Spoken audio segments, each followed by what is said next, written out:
HBCU Overdrive is proudly sponsored by WeWorkForEverything.org. At WeWorkForEverything.org, this is for those who are trying to build for a dream with their latest hoodies, t-shirts, long sleeve shirts, and accessories and more. You can have it all here at a reasonable price. Black owned and operated out of the great state of New York. Like I said, get suited and booted. Check it out at WeWorkForEverything.org. Peace.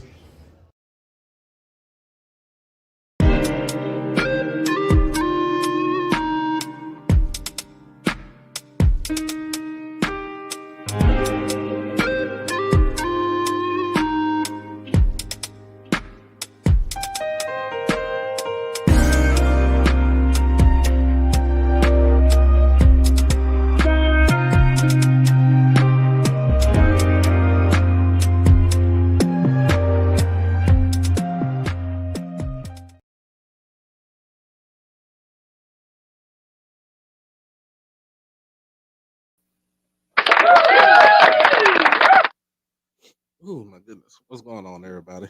Everybody can hear me. If you can hear me, put a thumbs up. Put a thumbs up. So if you can hear me, what's going on, everybody? How's everybody doing this Saturday evening? Um, I know we ain't gonna get too much going on, too many people on here because tonight is fight night. It is fight night, fight night. But everybody checking in. Tell me, everybody checking in. Mr. Buckley, how you doing, Mr. Buckley? Chris Dukes, what's going on? Ronald Hunt, as always. Miss Mary from the 305.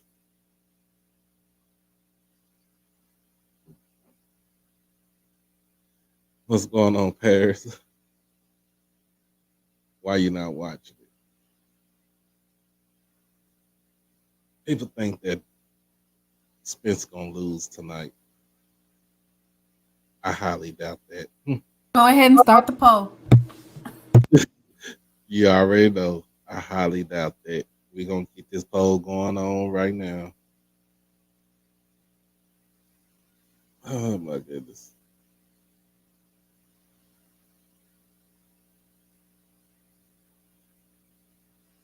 Oh.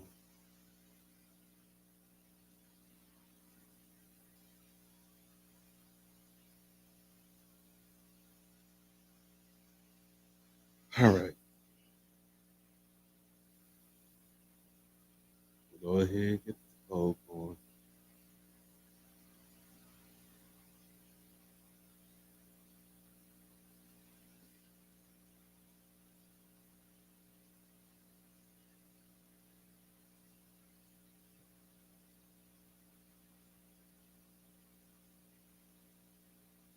Who is it against? Errol is Spence and Crawford, right? Mm-hmm. Okay.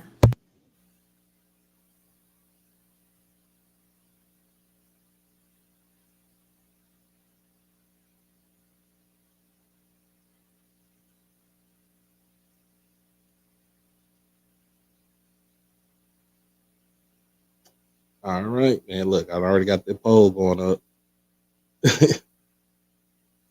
I got the poll. Let me get back on this thing right here. Mr. Garner, what's going on? What's going on? What's up, Unc? One time about Team Spence all day, every day, baby.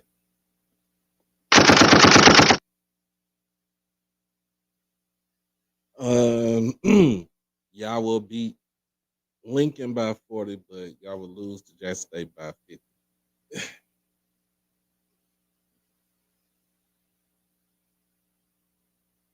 Mr. Price, as always, what's going on? Central Texas, aka Cut from Killeen, Temple area.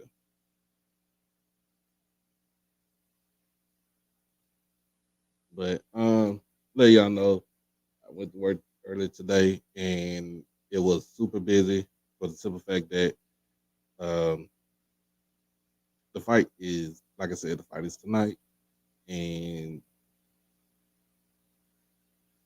it's gonna be, I don't know, it's gonna be a lot of people. There's gonna be a lot of people tonight to watch this fight. Why is this fight so important?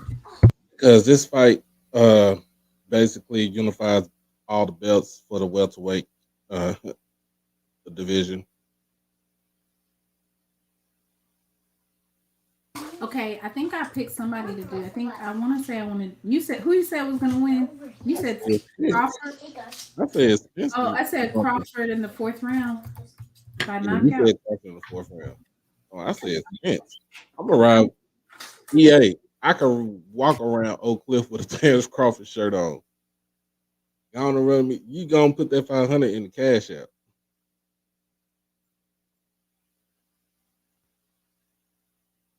I go look. I go walk around Oak Cliff with the with a Bud Crawford shirt on. We only it don't even be it don't even be like that though, man.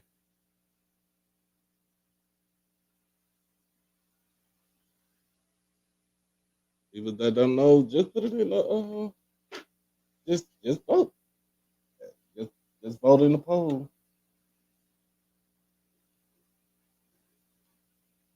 What's going on, Israel? As always.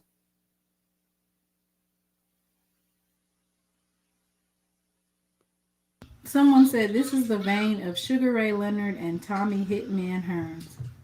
It might be. It How? might be. I think you told me yesterday, but they weigh like 140 pounds. It's even over on this way. What's yours looking like? I got Hold on. 50 Spence and Crawford. Everybody hasn't voted yet. Make sure y'all go ahead and hit who you think will win, Spence or Crawford. Right now, mine is 50-50. And mine's on my end is 60-30, 67-33. Crawford. I must got the Spence lovers on my site. On my head. I guess so. I don't know how that happened. Let me switch out this camera.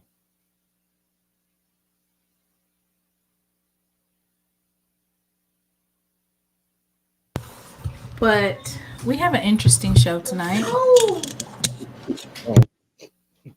Hold on, y'all want to see all the shirts being hung up on them.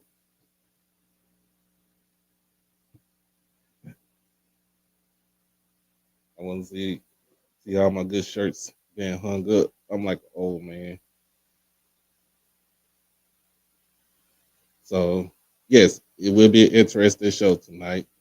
Um, I know a lot. I know people's gonna keep up with the fight. So if you're not watching it, but We can keep up with the decision like when they do the counts, right? yeah, And give ESPN, updates. yeah, ESPN will be able to do that.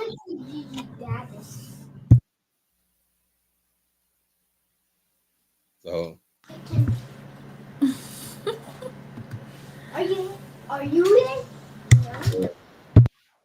Mr. Hayes says South Carolina's in the building. So what up? James behind the lens. What's going on, man? We met him at SWAC Media Day. Talented young man representing the Jackson State University. Yes. Mr. Haynes, you know he has to give his MEAC spin on everything. He's so messy. Good Lord. You know what? He Yes, he how many is. days we got what 27 days left to the game starts. I mean, it's literally right around the corner. Week 0. Like I said, I'm not gonna go. That's a long trip. Well, yeah, that's a long trip for me.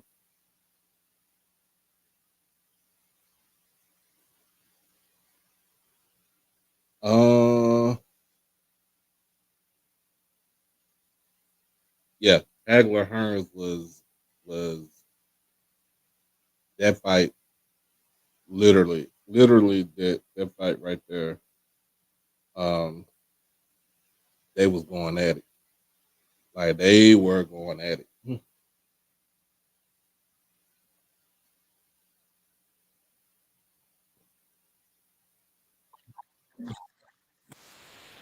Which game are you most excited about? Uh, as far as from everybody in the SWAC or just Jackson State. I mean, I guess you can do open it up to everybody in the SWAC. So a couple of games I'm excited for is one of them gonna be homecoming. Oh, the Alabama State game versus Jackson State. Mm-hmm. That's a Um, good one. the Labor Day Classic. I'm ready to see how Andrew gonna hold up. Um, the other Labor Day Classic. I'm not gonna leave them out. Alabama State and I think Alabama State and Southern play Labor Day also. Cause I'm I'm not too thrilled about this uh Southern being them ranking Southern number one in the West. You said you're not? I mean, I think it was probably, hang on. Nah, I was not thrilled. Like literally, I was not thrilled about um I was not thrilled about the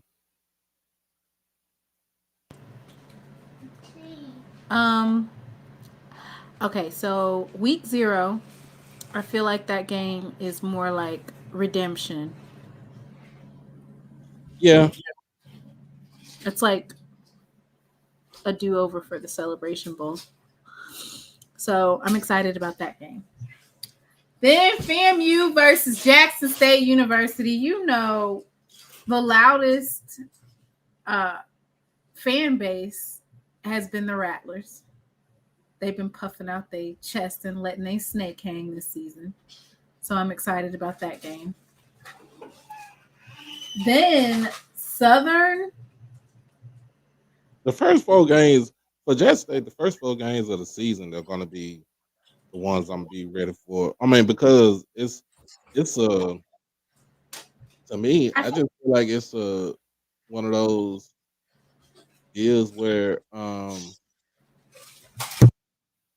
it's just one of those deals where like it's to test, to test your metal. Like that uh Southern game is not going to be a joke. It's not. it's not gonna be a joke, We've but been whipping up on them 3 consecutive games. One of them was a shutout. The atmosphere in Mumford is going to be crazy. Are you going to that game? I will not. uh probably I will not be going to that game. That's one of those reporting live from. my house. Nah, First of nah, all, you have that Grammarly game I LSU there. huh? Then you got Southern and Jackson State. It's just the city is going to be crazy. Yeah, It's always crazy when it's Southern versus Jackson State. I mean, to open up the season on the road for four straight weeks is is astronomical. Uh, so what I'm saying, like it's one of those times where like you You don't know who, and you don't know how the outcome is gonna play. Um, and then two, it like even the first with the first game, it's the fact that you will be able to see how TC Taylor will actually be as a head coach. Like what's his, you know what I'm saying? In a sense, like how he, you know, make adjustments, what substitutions, everything. Mr. Walker said he'll be in Baton Rouge with a rental car that he rented from Baton Rouge Airport just in case those SU fans want to get silly. Oh, true. I do the same thing too. Mr. Haynes, I did not get to see it. I've been, I did not get to see it. I wish I would have seen it. I know it's on YouTube, so I'm gonna check it out. So I think it was interesting, Buddy Pugh's highlight, well, one of the highlights of his career, he highlighted the Celebration Bowl versus Jackson State. Right. So some or South Carolina State has been relatively quiet. Yeah. They were cocky coming off of the Celebration Bowl win and going into their season. They had some Power Fives. Um. They had some Power Fives on there, and they had some out of conference games, Yeah. and they were still kind of cocky because it was like once we get to our division or our conference, we're gonna run through them and go back to the Celebration Bowl, and they didn't make it there. So they've been quiet, and being quiet doesn't mean that they're not deadly. I Right. think it'll be a great matchup, but of course, I am rooting for Jackson State to come up out on top. Right. So, let's go ahead and get this. Let's get the night started. With SWAC Media Day. I know it's a recap, but like I said, we did our spin on it, and I want to do my rendition as far as what we experienced at Media Day. Um,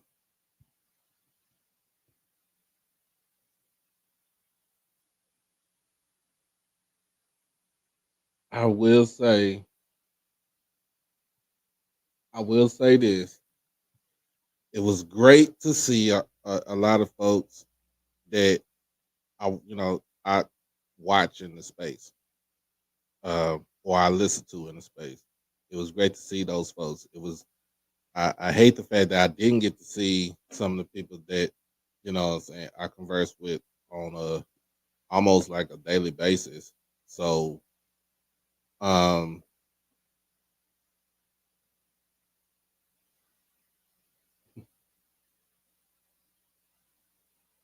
yeah, I just want to see, I just want to go back and start listening to other people and other folks and stuff like that. I appreciate the donation, Romeo. Appreciate you, man. Um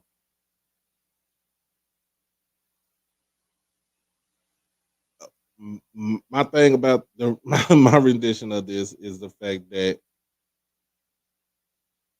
we didn't have no chaos at Swag Media Day. And what I mean by chaos, I want people to understand this. What I mean by chaos is the chaos that was there for the last 2 years is gone now. You know what I'm saying? Now we could get, it's kind of like almost getting back to our regularly scheduled program, but we're going to go out there. We could actually get back to, talking about actual football. The circus has left the town. It's in Boulder, Colorado, and we can all get back to talking about straight up football. That's that's how I see it. That's how I want it to be. Uh When you say no drama, what drama as compared to what last year? Well, well, you know, from all the hype about, just because it was more. Because see, when you watched Media Day last year, and I watched it the year before, it was all about Prime. You know what I'm saying? He was the headliner. He was the story. He was, people would say the money maker. You know what I'm saying? You know how people say don't mess up the money maker? That's what it was. Like I Oh, don't so it was the prime show featuring it was Jackson a State. prime show featuring Jackson State. Like let's get that um let's get back to like real talk about football. You know what I'm saying? And that's what I seen. That's what we saw on on Tuesday. Like we could actually get to talking about football. Um, but I'm gonna be real with you. Yeah, everybody and when I'm saying and people y'all can say whatever y'all want to say about what about the statement I just said on here. I don't want the media circus. You know what I'm saying? I don't want the media circus. I want it to just be like, man, we here. ESPN is here. Tiffany Green and Jay Walker, they there. They doing their job. Uh, Hold on, SWAC Sports. I got you. Give me a second. Um, Wait, but hold up. You listen. I know you're not about to bring nobody up here. We ain't even did our show yet. no, we ain't did. We hold on. We got to do our. We got to do the show because we, we we'll real never particular. we'll never get our stuff out if we don't do the show first and then open it We are up. real particular about how we do our stuff. But we will let people on. Don't get us. Don't. We got you. We got you. So um, the thing about it is that I didn't like. I just wanted to just focus on the players, the team, and the coaches, the other coaches that was there, and not just Prime. And don't get me wrong, we was all hype about Coach Prime. Everybody was hyped about Coach Prime. We was all don't get me, we all us Jack State folks in here. We was hyped about Coach Prime, but you know it's not all about you. It's it's just you get what I'm saying. It's not all about So you. for me, it's the first SWAC Media Day. Um, I love the setup. I think me and you interviewed Blue Live, and he said that it was much better than last year. It was more organized, and that he loved the setup. Another person that I talked to said that last year they had round tables, so it was more like a banquet hall Yeah. instead of having the straight tables, which was more set up for media. Um, they had all of the equipment that we needed, like a power strip, a table, everything was ready to go. It was so nice. I was very impressed. Um, for a first SWAC Media Day, I was like ecstatic. They had really good food, catered food. They had a good breakfast, hot breakfast with a lot of items and some fresh fruit. I loved it. Um, so one thing that I was sad about was not interviewing all the players and all of the coaches. Mm-hmm. So we actually only Miss missed Coach Willie Simmons and Coach Maynor. Those are the only two coaches that we missed. But we but only got to interview 6 players, right? so we Alabama State, Prairie mhm. View, Texas Southern. We didn't that was only 6. We got Jarvion. Oh, we did get Jarvion. Okay, so that's 7. We Mm-hmm. didn't get yeah. So, but other than that, I think that for our first SWAC Media Day, we did do really well, especially not knowing what to expect. Right. And so, that was my whole thing. Like, it's all about the kids first and foremost. It's all about the kids. Yes, I'm gonna call them kids because I'm old enough to be their daddy. Most of us are old enough to be their parents. So, um, I was a little bit upset that I didn't get to interview JD Martin or Devontae Davis. I yeah, actually took a picture with them the day before because I saw them downstairs and I took pictures with them, but I didn't get an interview with them. So I think that I will reach out to them for a online interview. I haven't actually done an online interview yet. So I think that um I will try to get an online interview with them. I know it's. I mean, when you do online interviews, it's easier. Right. The only thing with now is you have to be able to get in touch with the SIDs. When you get in touch with the SID, um,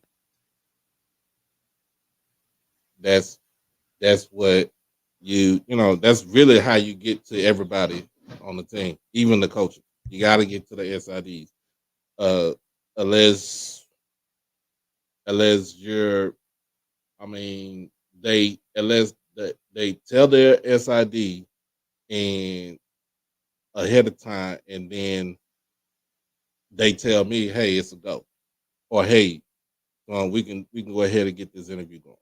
So that's the reason, that's the reason why those SIDs are important. So basically, it's to, you know what I'm saying? It's to vet folks. That's all that is. It's to vet. Like when I wanted to, we wanted to get Coach Simmons over at that table, I had to talk to the SID, aka West Side Josh. Um, but he cool, but he's cool though, and it's always, and it's the protocol. So Right, and so that's just something important to know for next time is well, I did reach out to our SID.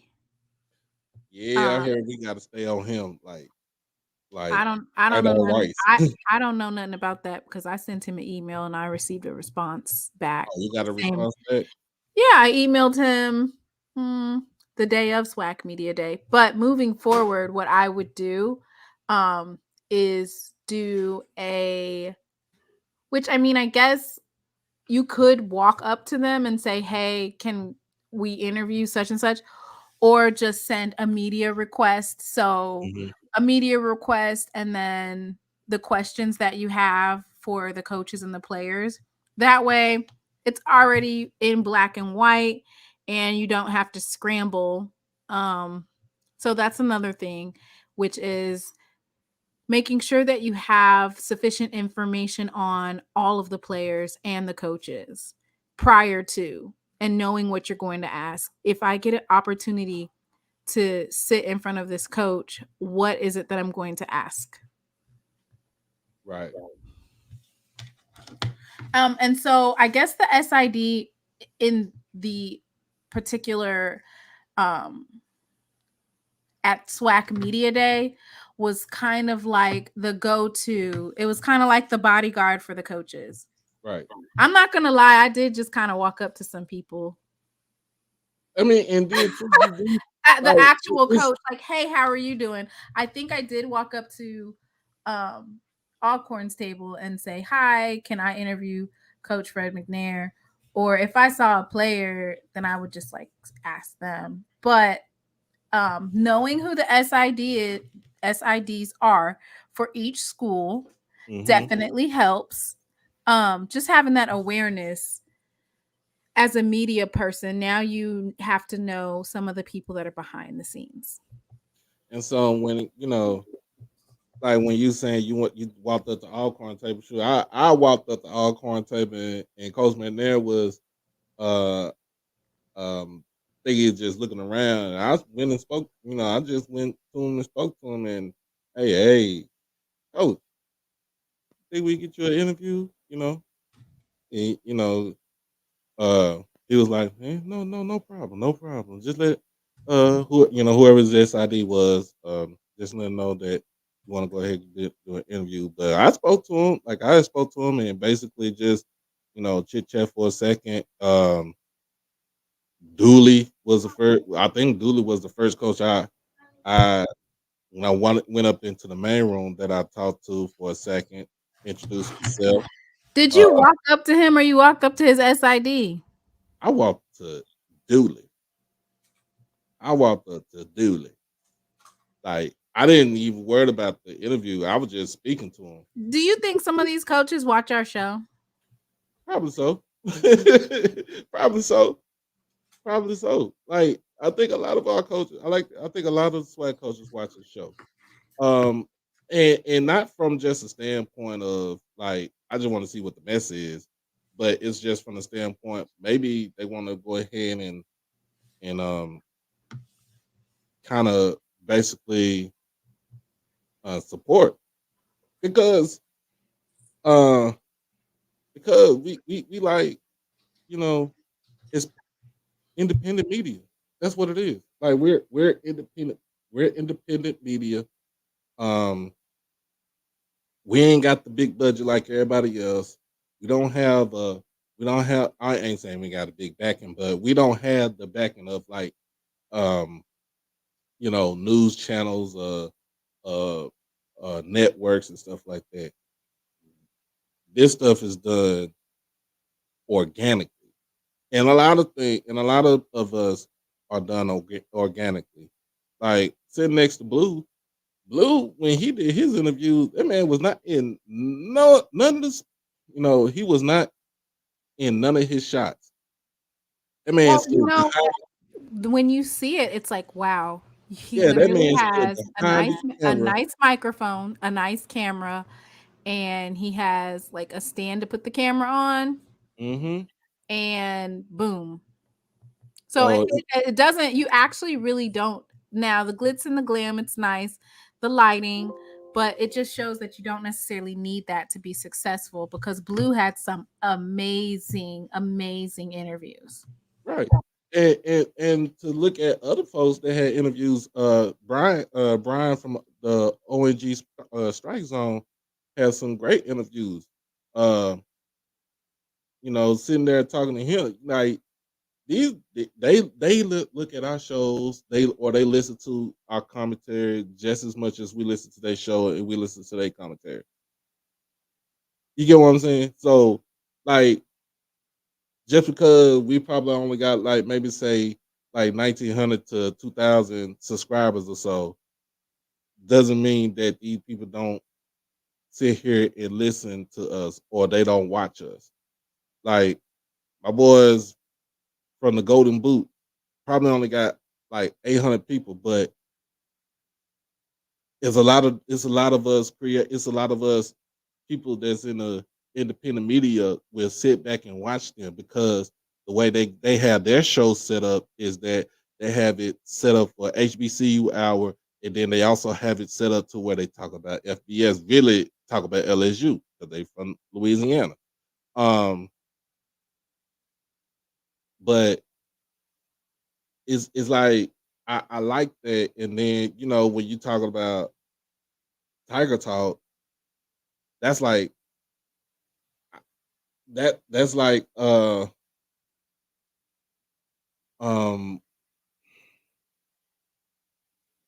the end all be all for us in a sense. Like I just think we all have our own lane, and right. everybody offers up their own. Just like us. Did you pull up our sign? Oh, let me go ahead and put the sign up. We all got our own lane, and we just gonna hone up in it. Is this it right here? Yep. All right. So we just gotta, to me, when it comes down to it, it's like it's like we honing our skills. Now I can sit back and say, yeah, I got inspiration from a certain person. You get what I'm saying? Like I got an inspiration from a certain person. But when said person keeps running their mouth and talk bad about our institution, our athletic programs. I don't even really like our athletic is our academics and our athletic program. I think we already kind of like touched on it last um show Yeah, that I had, that we have the top tier for athletics and academics in the SWAC. It, so, you know, I'm not too concerned about what other people are saying. Now I can be petty and like yeah, I'll say something about it to be petty, eat some popcorn or something like that. But sometimes you just have to overlook folks that want to rain on your parade or celebrate when they feel like you're getting ready to be down. So, and I also would like to point out that if you look at the engagement on the Super Talk for Mississippi, hmm, for Mississippi State, Old Miss, and Southern and Jackson State, if you even just look at how many views are on those particular videos, you'll see that by far Jackson State has more engagement than all of those. I wouldn't be surprised if Super Talk did more highlighting of Jackson State just based off of the views that they got alone. And it's not, it's, this is post prime. We're doing numbers that are far greater than anybody else's numbers on their channel. Like, I think that they have like 30,000 plus or 20 to 30,000 plus students at some of these institutions. yeah. Um, and yet, out of all of their videos, Jackson State is the one with the highest, and I'll show that to you. So I don't think it has anything to do with necessarily the exit of Prime, just the branding of Jackson State alone. Right. It does numbers. See And this right here? I pulled it up for you. and it's not saying, and I ain't saying it's not also talking about just the exit of Prime, but when he exited, it's basically like we got back to focusing on us. Right. And I'm not just saying just for Jackson State. I'm talking about the SWAC as a whole. Right. We got to focus back on us See that? because the show left out.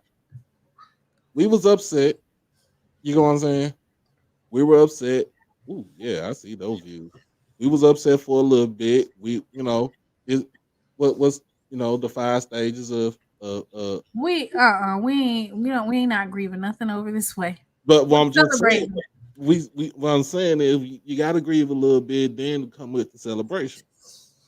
That's what I'm saying. We got over that, but so many people want to drag us back into that space. It's like I don't know who those people are, but there's plenty of people. You F you them. you probably they probably done blocked you on, especially on Twitter. Okay, I've probably done trolled them to death. All right. That makes sense. I've done already trolled them to death, so they blocked me. But okay, I was just showing that Jackson State has impressions more than Mississippi State, Old Miss, and Southern Miss. That's why, and this is a Mississippi Sports talk. predominantly white type of Yeah. show. Um, can you switch to the other one? Go back to the Somebody said that somebody said, how did I choose FAMU over Alabama State? Or how all did I right. choose Alabama State over FAMU? All right, so let's get into this, y'all. So if you watched the show last time, or if you just read what was on the SWAC website, you would have saw the basically you would have saw the order of the finish for this is just for preseason. We all want to let everybody know this is preseason, so it gives us a lot of it gives us a lot to talk about in a sense. Um, hold on.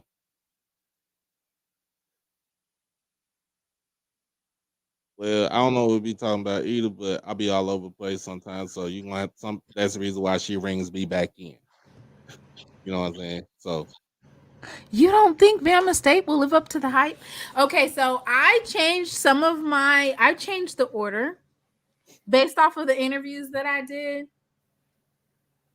And I felt pretty confident based off of what I heard from some of the coaches and the players. Um, and I think FAMU is going to have, I think I had them losing 3 times this season. mm, And so if FAMU loses to Valley, which I said that they probably might, possibility will, and they might lose to Alabama State.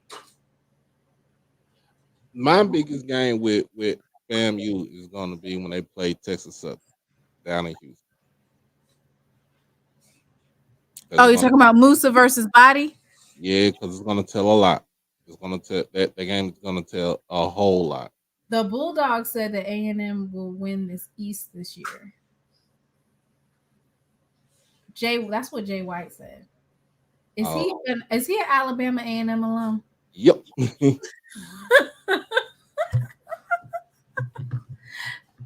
Let's end the poll and start a new one. Well, what is your okay? So for the Spence and the Crawford fight, who you got winning? It looks like uh, I'm I finna think end the got Spence. poll. I'm about to check. A lot of people got Spence winning. Oh, mine was 51%, 49. Ooh, they got Spence 62-38. We got Crawford over here. We got Spence over here, so gonna end the poll. Listen, Jackson State. Until somebody beats Jackson State, I'm just gonna place them at number 1. Until we get beat by somebody in the SWAC, I'm sorry. You have to dethrone us first. They're gonna be like, oh, you guys lost 60 players, but your team bought in 40. But see, here's the thing though, and this is what I liked about what I listened to what Kobe had to say. Cause he said, "Don't focus on what people say that you lost.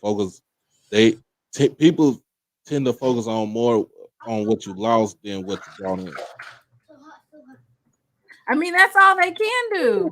They And can't even focus on. They can't even focus on what they've bought in. Like I asked someone because they kept on saying that Jackson State lost too many players and they bought too many in. So then I asked them, okay, so what is that line? And maybe that's the next poll that I need to say. I need to take a poll and figure out what is the line where it all of a sudden it makes it too much. And what I mean by that is 40 players a lot of players? Is 30? Is 60? Like where do you guys draw the line at to say you bought in too many new players? mm-hmm. If you're going to say that, I need to find what that under and over is. So I want to know, is it 30 players, 40 players? Because as far as like roster overhauls, I want to say like at least 6 teams did it. A lot of teams did it. Man. Who we got? We got Bethune-Cookman, and then like I don't want to necessarily sleep on Bethune because Coach Woody had, as far as like recruitment and stuff, he had literally an award in the FBS for being a top recruiter. Mm-hmm. All right, Jeremiah, when Valley beats FAMU and they beat North Carolina Central, you know what? Valley could only win 2 games. If they win FAMU and they win North Carolina Central, then it's up. I got a new poll. Doesn't Alabama State have Colton Adams? Yep, Bubba, Bubba Adams. who he definitely got slighted. We're going to talk about the slights later, but he was first in the, I want to say first overall in the FCS. Mm-hmm. So, yeah. And Blue said a lot about that. Blue was, Blue being an Alabama boy, but he all he's an Auburn, he Auburn War Eagle and everything. But him being from Alabama and seeing um Bubba Adams play, I think he thinks he's seen it from the time in high school all the way up till he got to Alabama State. And to see what he did last season, he said that's a travesty that he didn't get. They didn't even look his way. Um, And that's the only thing is it's people can say that I'm delusional all day long, but if the FCS coaches poll and then just the FCS poll, if they have Jackson State ranked and they have no ties to Jackson State, no affiliation, and that's the only school from the SWAC that they have ranked, are they delusional? a lot of, I mean, but what's what is the meaning of being a fan? A fan is short for fanatic. You are a fanatic, okay? Well, of course, you're going to be biased towards your team or towards a player, right? Not But really. I I mean, mean, but the data, or not just the data. It's not, well, it is kind of the data. The excuse that we were given is that Jackson State out talented the SWAC. That was one of the number one excuses. who fault is One, that though? I Who mean, fault? Who? that's What, just what the naysayer said. Oh, you what, guys what, out what, talented the but here's SWAC. the thing. But here's the thing, though, y'all. Who fault? What is it that Jackson State out talented the whole conference and you couldn't stop? Who fault is that? Is it Jackson State's fault for doing that? Is it Prime's fault for going out there and trying to get the best players possible? Even though the reason why he got the players there so he could show people that he could show the Power Five that he can bring in people and he know how to coach. But Right. And so I think that people actually learned, hey, we do need to bring in more players. So that's why you see some teams, FAMU, bringing in 40 players and they already have a certain number of players that are returning. You know why they're bringing in 40 players? Because they needed depth. yep, every team in the SWAC, even Lilo Valley, needs some sort of depth on on the roster because let's just put it just like this. Fam, you had two starting offensive linemen go down in their first game. For The a dude money was game playing, that they shouldn't have even went to. But that's water under the bridge now. I, I'm uh, confident that 80 Sykes won't be taking place in those types of games. I mean, it is what it is on that one. I got I got a lot to say about that, but they did show heart when they played the game against North Carolina, but you lost two offensive linemen for the Right. season. So Right. the whole season they're playing scramble and they're playing, um, they're playing like shuffleboard with the offensive lineman. And then also, like I said, the issue with FAMU was the certification issues, and I'm glad that Coach Simmons and AD Sykes and Dr. Larry Robinson, because you got to put him in this whole thing because he does not want to have anything like that happen again on the academic level. You get what I'm saying? I He think don't their want. academics are kind of like they haven't. I don't know if their academics is going to rise, but I know that it was pretty low, 898. I don't know if that's going to affect them for this season. Hopefully, with the transfer portal, they need to let it balance out for at least I would say another year before getting on track. So I'm gonna look at my list. I'm gonna go through my list. Okay. You can flip flop Jack State. flip flop between Jackson State and FAMU. I mean, you could say 1A, 1B. I'm gonna put it just like that. I know Rattler's gonna be upset about what I'm about to say.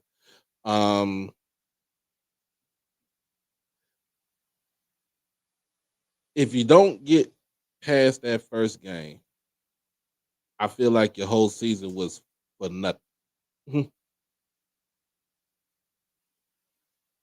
You get what I'm saying? If you don't get past that first game, the rest of the season to me is just Now they said that that's not necessarily true because they don't think that Jackson State.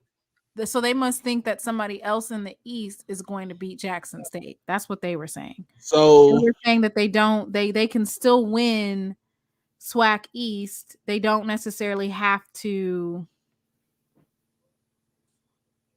That's what they were right. saying.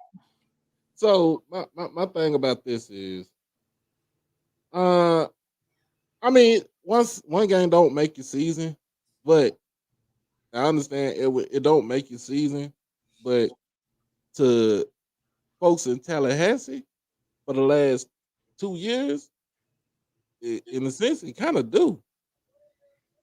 But like you said, let's just say they lose a game they lose a game September the 3rd, right? Mhm. Um, You saying when they lose, not let's if. say When they I'm just lose. saying let's just say they lose a game, right? They Mhm. lose a game. They lose their first game, which is Jackson State. All right, they are. This is something that I like about Willie. He is prone to jump back to the drawing board and basically get his team revved up again, and they roll. They be on the roll. Like, you gotta understand, they are on the roll. It's like once they lose a game one week, that next week they go out there and they try to play their hardest and they win, and then they keep winning. I I ain't saying it's I'm praying for it, but yes, I am praying for it. You But praying for what? we beat the brakes off of FAMU. Uh, but what I'm saying is that what I'm saying is that they do have a chance to run the table after that initial loss. They have done it. They've done it before twice. Actually, they done. I heard they done it before 3 times. Um, I think the But last year for when they was in the so meet, so for us, it's they have to. Okay, so for FAMU, if it's between FAMU and Jackson State in the East, every other game doesn't matter except for Alabama State, Mississippi Valley, Bethune Cookman, and Alabama A&M, right? mean, So but but meaning to me, like every game counts. Every game gonna count. I don't care about. I mean, you can say you don't care about the Southern game. we're I talking do. about for them in order for them to get to the SWAC championship, Oh the yeah, only get to the games SWAC that championship matter and between Jackson State and FAMU is the rest the of the game division. between them, the two of them, Yeah, and the rest of the division. and then Alabama State. The rest of the Jeremiah division. is 98 degrees hot about me saying that that Alabama A&M is in last. He don't like that. Mm-hmm. I don't know who their quarterback is. That's why Cool. for Alabama A&M. More than likely it'd be Xavier Langford. He was a starter Uh, last year. My whole and thing I is just wasn't impressed. my whole thing is I was impressed about him because that gave Maynard another dimension at quarterback. That somebody that can actually run. You know, when he had Akil Glass, he had a damn statue in the backfield. But if you got Quad Brown too, the transfer that came in from Georgia State and UT Martin, hey, that quarterback competition gonna be real interesting. He gonna be it's gonna be real interesting. But with me, I'm gonna do my list. I'm gonna do my order of finish. Um, I got Alabama State third, but they can actually make waves. Um, of course, I feel they're going to beat Alabama A&M in the Magic City Classic. That's a no brainer. Um, they'll probably beat everybody else on that list. The game that I need them to lose, of course, they're going to lose to Jackson State, but they need to win against FAMU Who because needs to let's win just against FAMU? Bama State needs to win against FAMU because, like I said, when FAMU gets I'm rooting for everybody to win against FAMU. but Mr. Campbell. when FAMU because like I said, if FAMU gets going, it's hard to beat them dudes. Okay, let's just keep it a buck though.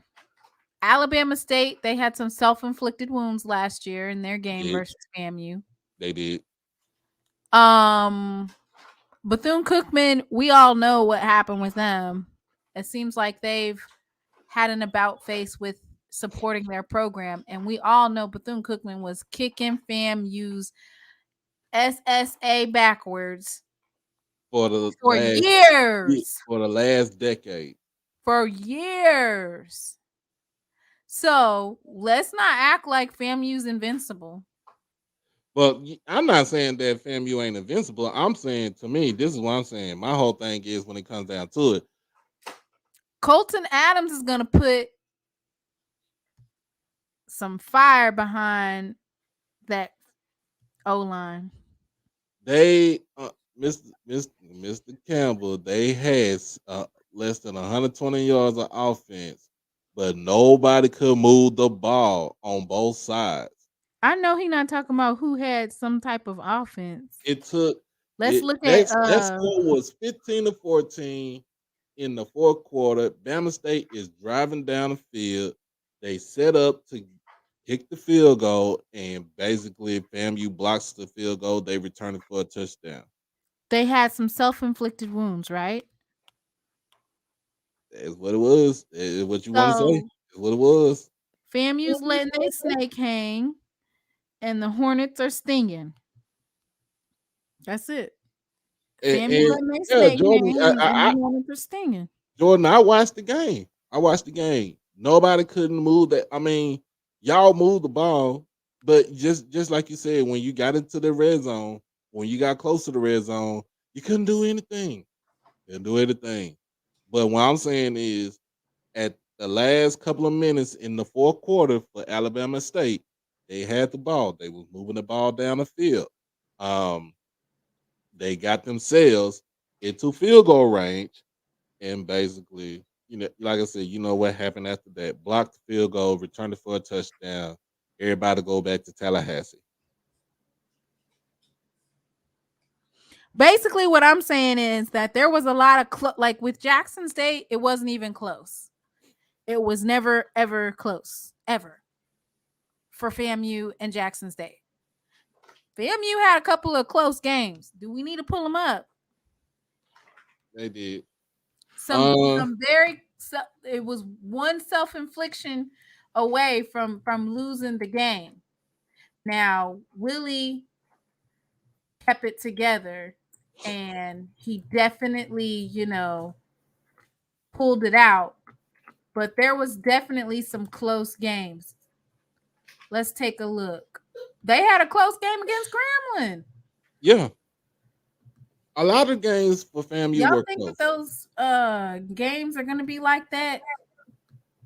Are you guys going to become the Jackson State era? Is this FAMU's Jackson State era where they're going to just dominate everybody? That's what I want to know. And don't let it go. Don't let it go to where we ain't got no division, because once the divisions, if they take the divisions out, it's on the popping. Let's see. So the UNC game was a blowout, even though they held their own for. Now you know that like they put out the red shirt freshmen. They let them get they hours in. They let the freshmen, the red shirts get in, and they let the quarterback get in his basically, what do you call it? Stat padding. Well, it would, to me,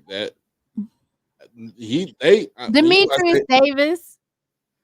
When you watch that game, or when you watch that game against against the Tar Heels, North Carolina, Gene Chisholm and Matt Brown was running a vanilla defense, just straight up vanilla. You think FAMU's gonna beat Southern?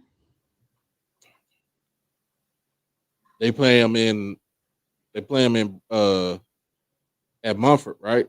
Yeah. Ooh, that's a tight squeeze right there. Mr. Green over there capping for FAMU per usual. And FAMU about to strangle the Jaguars.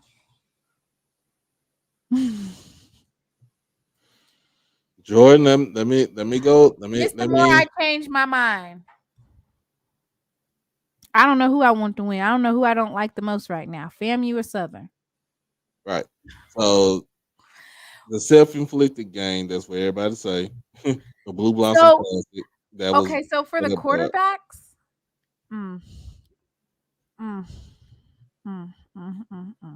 The Albany State game kind of it hurt them a bit because they should have been more dominant.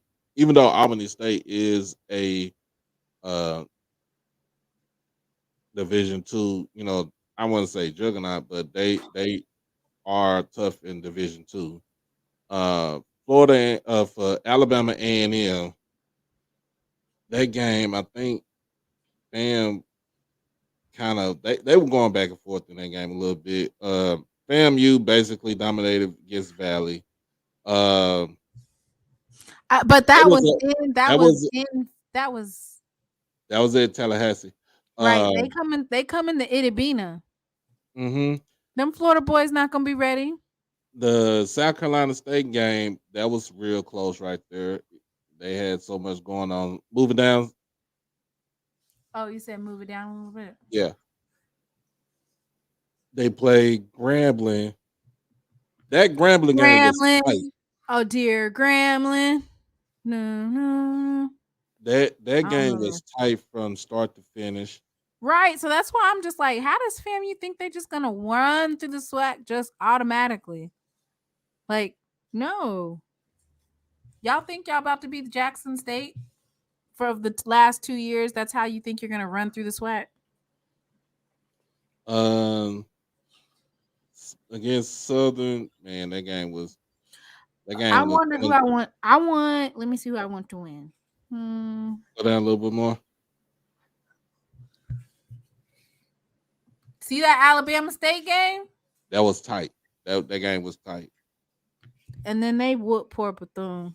Bethune had been through a lot, hurricanes. So first game of the season for FAMU, go up again. FAMU is going to be against Jackson State. Then they go to South Florida, so they be in Tampa. Then they play West Florida in Tallahassee. West Florida, now that's the one. That's the D2. Yeah, that was a champion a couple of years ago. Mm-hmm. That's dangerous. If you gonna pick to play a D2, just pick to play a sucky one. There's no such thing as you're not gonna get bonus points for playing a good D2 versus a bad D2, because at the end of the day, it's still a D2 school. Boy, Circle September the 23rd. Now that's early, but that game, that's gonna be one of the games. That would be my game of the week. Which game of the week? FAMU and Alabama State. September the 23rd. It's gonna be in FAM. It's gonna be in FAM. So now the FAMU hasn't lost in their stadium for some years. 2 years. So they haven't lost. We beat them though in their own house, right? Back when LeBron had a hairline. I think. Lord. But no, FAMU and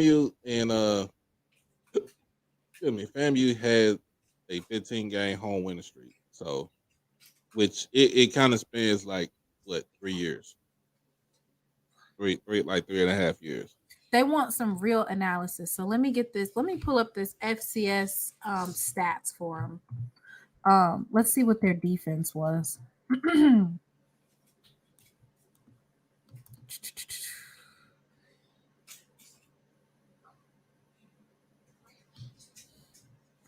Can you share that tab for me?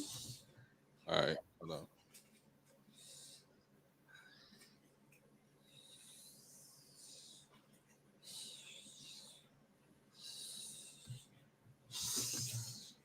But I'm gonna say this: y'all gonna have to watch out for Valley. What happened? Yeah, watch out for Valley because I mean, that's what I've been saying. watch Okay. out for Valley because Valley got a full allotment of scholarships. They got the depth. They got the coaching staff. So Let them see what go they gonna ahead. do. Can you pull up that stat? Because when I looked there, I seen that Southern had a better defense than FAMU. Is it on the other? It's right there. This one? Oh, okay. Number 6 is Southern.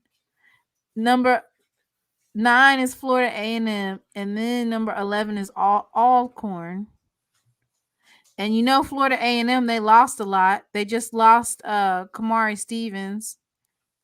You know, I know that Coach Simmons or FAMU wouldn't know anything about when players decide to forego the transfer portal and stay. They know. They know. They the only ones that know. Public really don't know like that unless they say it. Oh, they know. I can tell you that's the reason why. I think that's one of the reasons why I didn't even. No, Mr. Campbell, you do not have a top 10 defense. You lost Isaiah Land, who, by the way, didn't do anything against Jackson State. Isaiah Majors didn't do anything against Jackson State. You lost Kamari Stevens as well. Let me look at FAMU's roster. And then let's just keep it a buck. The people that they was pointing out, they did not do anything against Jackson State. And I bet you that there's probably 10 players that these folks, they don't even know because they done transferred. They don't even know who they are right now because they've transferred. They've transferred in 40 players. I'm going to say like all the other pundits, you have to mesh, right? Are they going to be able to mesh well? Time will tell. 40 players, that's a lot of players that have to learn the scheme. Ooh, that's all I'm saying. They don't like when I say that, but that's the truth. Princeton did not give up a lot. Not only did they have 40 players that they bought in this year, they also had about 15 to 20 who didn't even play last year because of, I guess, like whatever that eligibility issue was. Mr. Ford said, drop the link. Mr. Ford on. So that's actually like 55 players that are new, right? Yeah. But see, that's the thing. So is 55 players a lot of players or is it not? If you have 40 players, new players you bringing in, at least 15 that didn't play last year because of their eligibility or the paperwork wasn't right. That's 55 players. 50, so 60, 65, 70, that's a lot of players, but 55 is not. Help me understand it now. I'm gonna have to do a show and I'm gonna break down. I'm literally going to my next show. I'm going to break down in the SWAC. I'm going to count how many JUCOs, how many FBS, and how many FCS players each team bought in. Hey, Mr. Ford. Hey, how's it going? Good. Nothing. We just over here talking about FAMU. Oh shoot. Yeah, I'm waiting to see that when you break down the FCS, the FBS, and the junior college and the high school break kids. it down because you see I what want to wait to happens, see Mr. that. Ford, is these folks keep on talking about what Jackson State lost and then how many players Jackson State bought in, but then they don't ever talk about how many players they bought in. So FAMU bought in at least 40. Then they had at least 15 players that didn't get to play last year.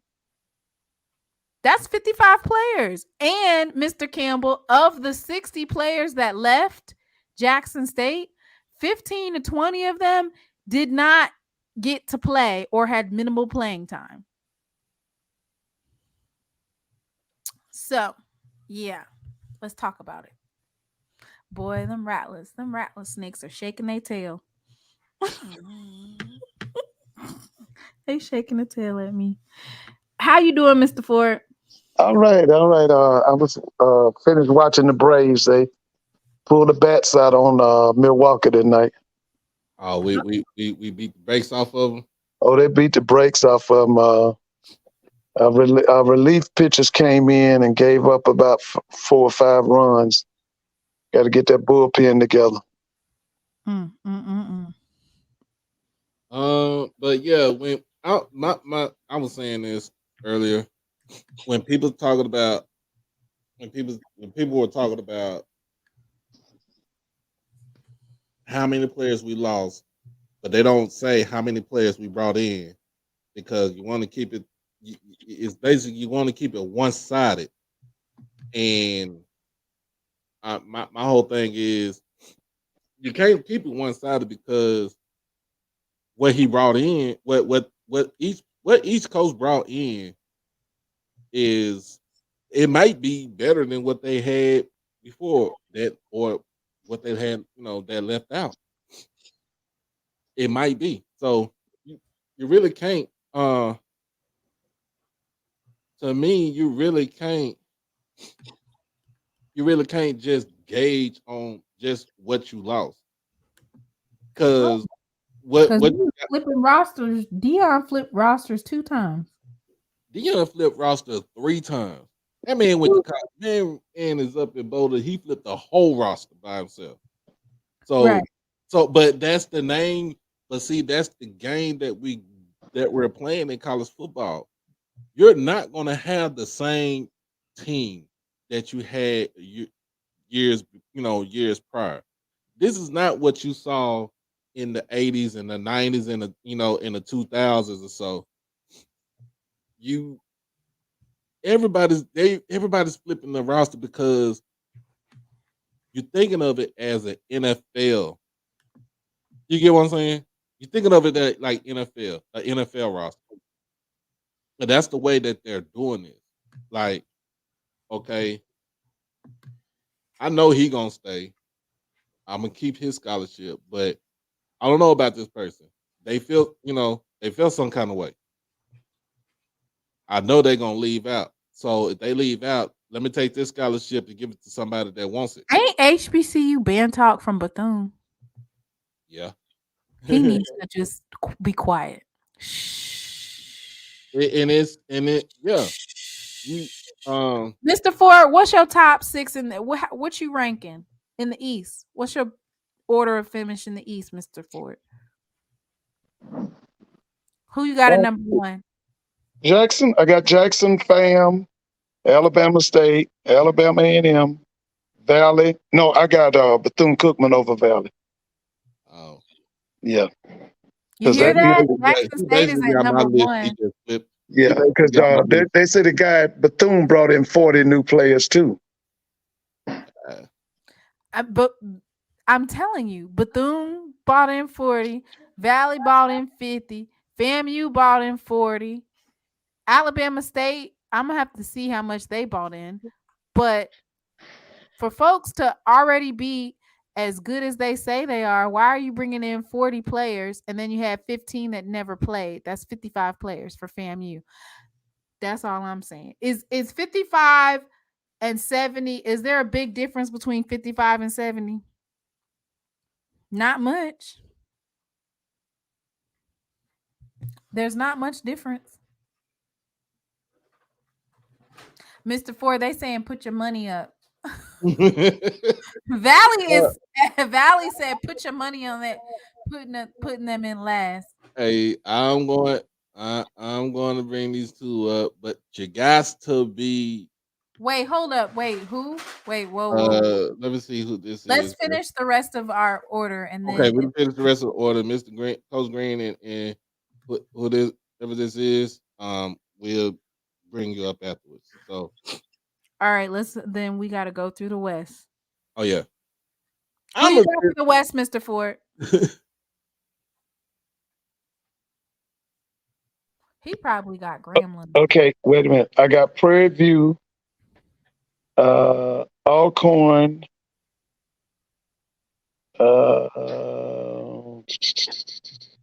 Dang, you just leaving Grambling out. Southern. I got Southern.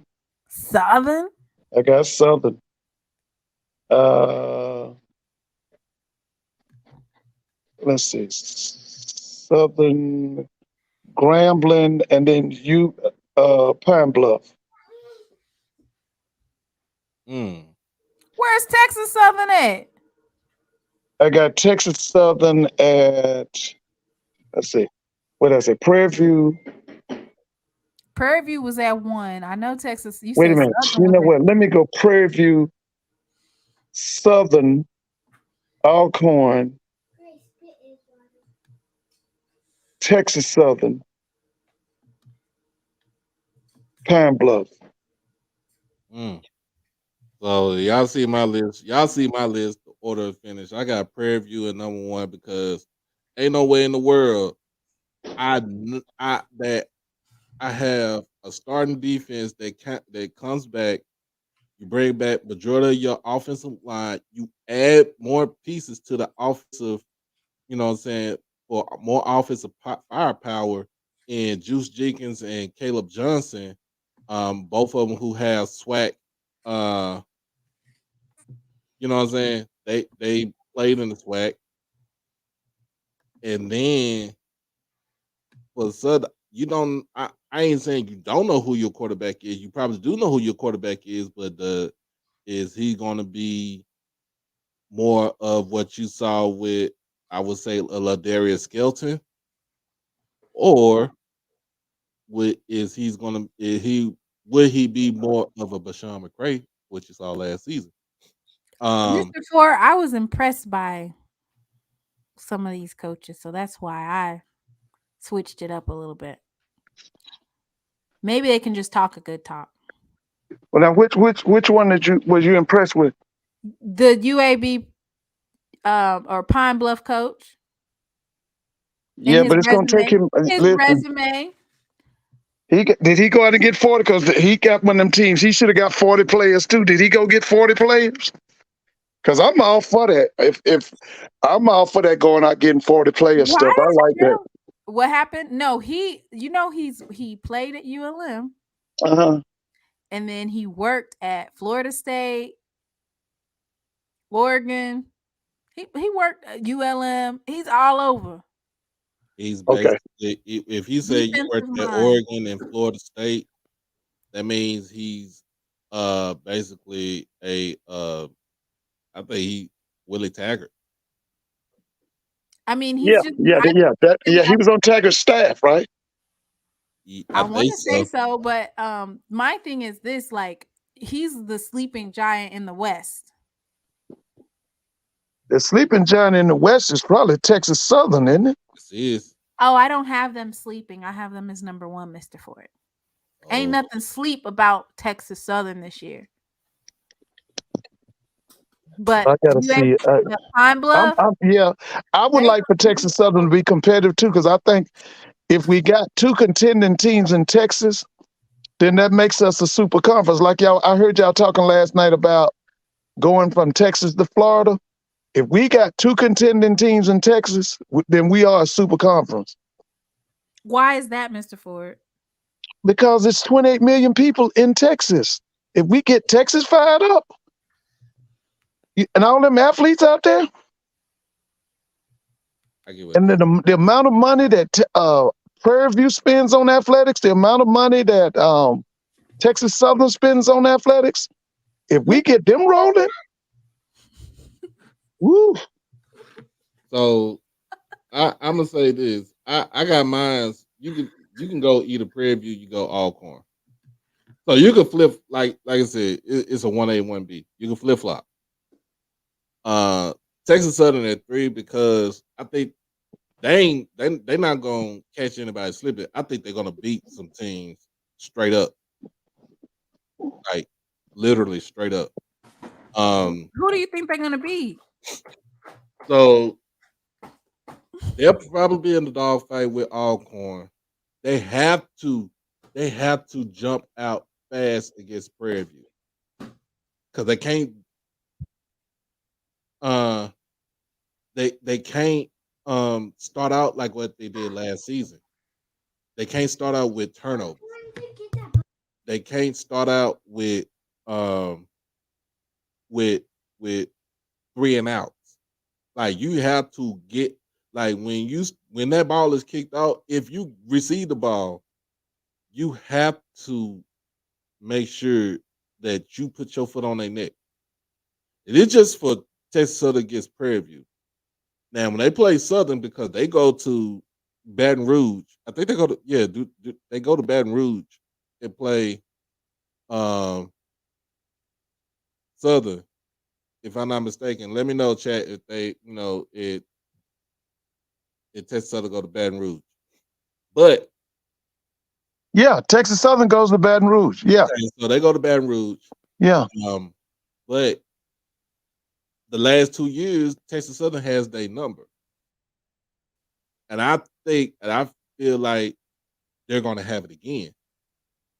They're gonna have it again.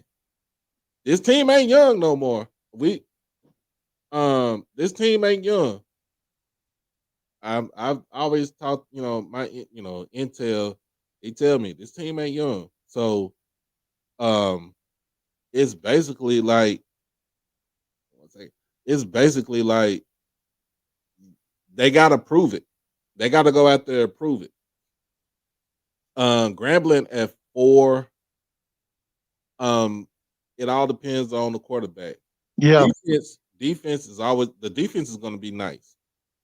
I would give Grambling that. The defense is going to be nice. They got complementary pieces for the offense. Either if it's going to be Miles Crawley or Julian Calvez. But Hopefully it's Crawley. Calvez is not ready. But you got nice pieces. Yeah. If Crawley gets that air game going, Grambling's gonna be dangerous. Right. You got a receiver that's quick, fast. You know what I'm saying? That can run. That can run after the catch. You got a bevy of running backs. That's the strength of the offense is them running backs. They could give you 500 to 600 yards for the year each, for each running back. The offensive line, it should be more improved for Grambling, but it's always going to be that quarterback. Everything for this season, always going mostly every team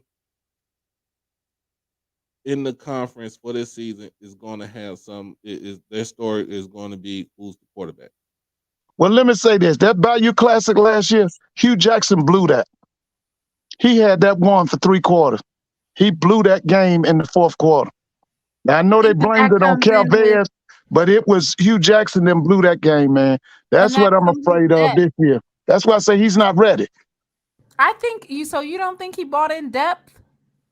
I think he did.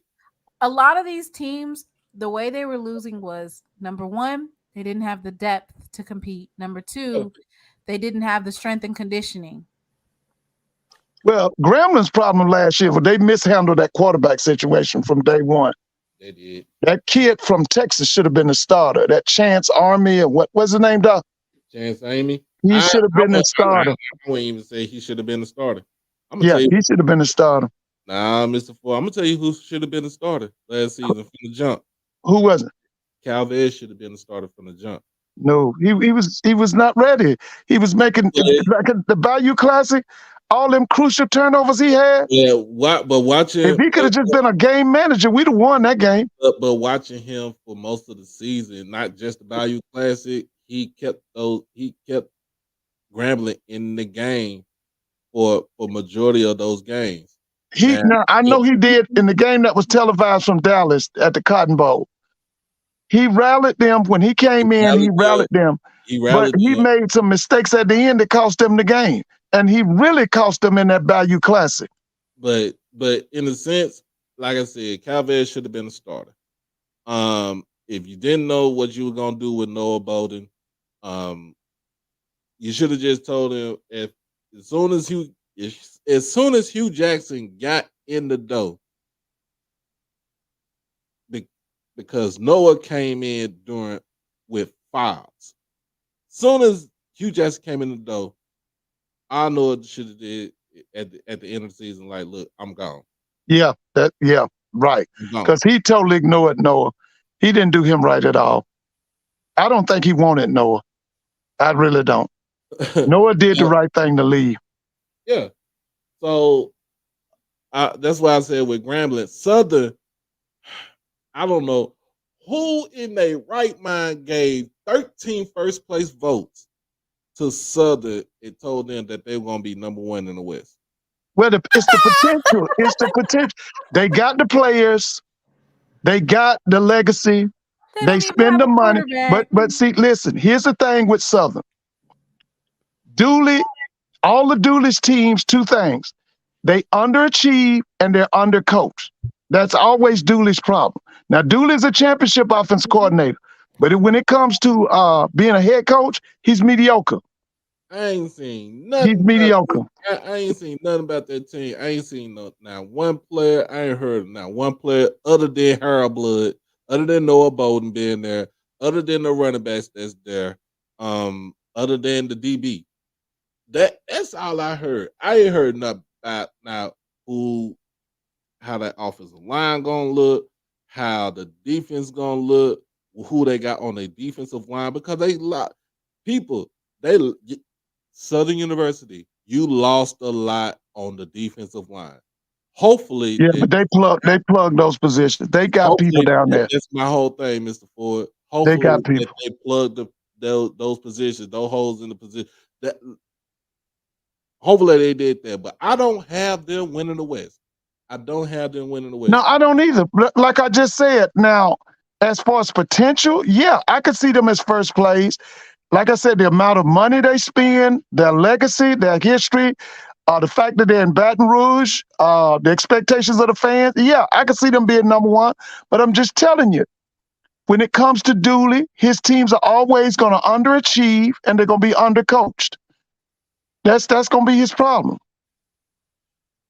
Like I said, now he can win the SWAC as an offensive coordinator, but he's got to show me he can win the SWAC as a head coach. I don't see that. I wanted to share something real quick. Can you pull that up? Because I actually saw him in the chat. Mr. Hogan. At least he was right about that, right? This is Rube Hogan. He's in the chat now. Everybody say, hey, Rube. Hey, Rube. Lord, if he get to SU, he going to carve y'all secondaries up like hot butter. This was Rube Hogan talking about none other than the quarterback for Jackson State University, Jason Brown. Everybody say, hey, Rube. Hey, Rube.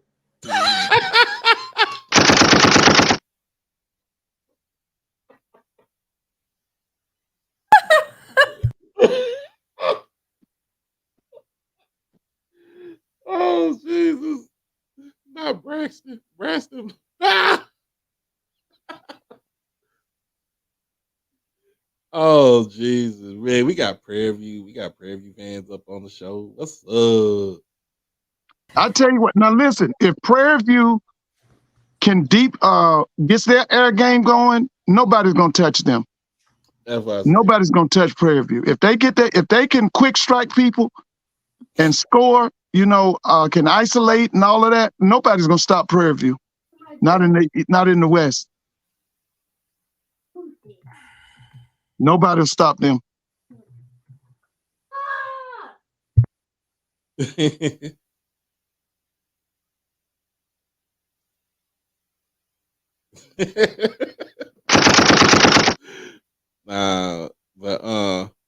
you really think about it though, man. Well, Chastain got a quarterback. Negro, that's why we got. I better not hear Rube say nothing else. Do you hear me? And better not say Nathaniel, okay? Nothing else, sir. I'm gonna be keeping these so-called receipts when folks get out of hand, and I'm gonna just use it against them. So yeah, PV is gonna run the ball. That's their bread and butter.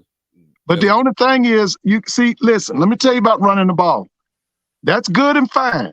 But when they put 8 in the blocks, you're not going to run the ball. You got to be balanced. And I'm telling you, if Prairie View's offense is balanced this year, they take the the West. But they got to be able to quick strike people. They got to be able to throw the football. They got to be balanced. I don't think Prairie View. I don't think they're gonna put 8 in the box against Prairie View. I think they're gonna. I think they're gonna spread. They're gonna spread them out. We got we got SWAC and a fool up in here. Bad Bill Braves by 40. Why are you over there messing with the Braves like that? Hey. Not SWAC and a fool. Yep. SWAC and a fool. Coach Fred McMahon said that he told me when I asked him who QB1 is, he said him. He said that he's QB1. Y'all quarterback room that bad, he couldn't even tell me who QB1 was. He said that he got an extra year of eligibility left and that he's QB1. I did an interview. He needs to go get an offensive coordinator and offensive line coach. That's what he needs to do. What you think's wrong with his offense? Listen, with Jarvion Howard, I mean, he is the offensive player of the year. Well, he should have been. I don't have a problem with that, but they're not balanced. That air attack wasn't working last year. You know, they got Tyler Macon. Oh, yeah, he's a player, no doubt about it. I've seen his film. But they were not balanced last year. That's the thing with them. Because just like I just told you, you put 8 in the box like Southern did on Alcorn down in Baton Rouge last year, they stopped them. They put 8 in the blocks. They couldn't move. They couldn't move. How far did they get? Who? Southern and what? Southern stopped. They stopped Alcorn because Alcorn was basically dependent on Jarvion Howard and that running attack. So they packed the box. They ran what they call a 4-4. I watched that game, but I watched that game Cam too. Peterson, right? Who went to the NFL, right? Then they got. Yeah, he was there. Yeah. They lost him, right? Oh, they got some more players coming. They got some. Listen, let me tell you something. As far as personnel, that's not Southern's problem. That's not Southern's problem. The biggest thing at Southern is that quarterback position. Who's going to, are they going to get a guy that the team can rally around? Are they going to get a guy that can carry that offense? That's going to be Southern's thing. If Southern gets a quarterback that can lead that team, listen, they're going to be dangerous because they got players everywhere. So, but I thought you said that Dooley, as long as Dooley, he's mediocre as a head coach. He's number 2 things. His teams are undercoached. And the other thing is his team's underachieved. To me, like, I hear y'all saying about Southern went to the SWAC championship. That team totally underachieved last year. Yep. With all that talent they had, they underachieved. And that's been Dooley's thing as a head coach. Like I said, now he's a championship offensive coordinator. He's a championship offensive coordinator, but as a head coach, he's mediocre. So he don't even look big though. When we interviewed him, I'm like, he really didn't look big, but it, looks don't mean anything to when those they don't mean nothing to those pads and their helmet go on it, on your body, and then it's a whole different story. When he dragging by 4 people behind him. This comment right here, JSU, y'all need to stop talking about QBs. Y'all don't have one. Well, apparently, I just feel like for FAMU, your QB is mediocre also. Ooh. I'm gonna say do you want me to repeat it? Ooh. Do you want me to repeat it? Your QB is mediocre also. No, we ain't we ain't got no mediocre quarterbacks. Ain't talking about that. I'm just saying. Okay. Since he talking about stop talking about QB, y'all don't have one. Your QB is mediocre, and y'all don't got a backup to meet the. They don't have a backup quarterback to save the day.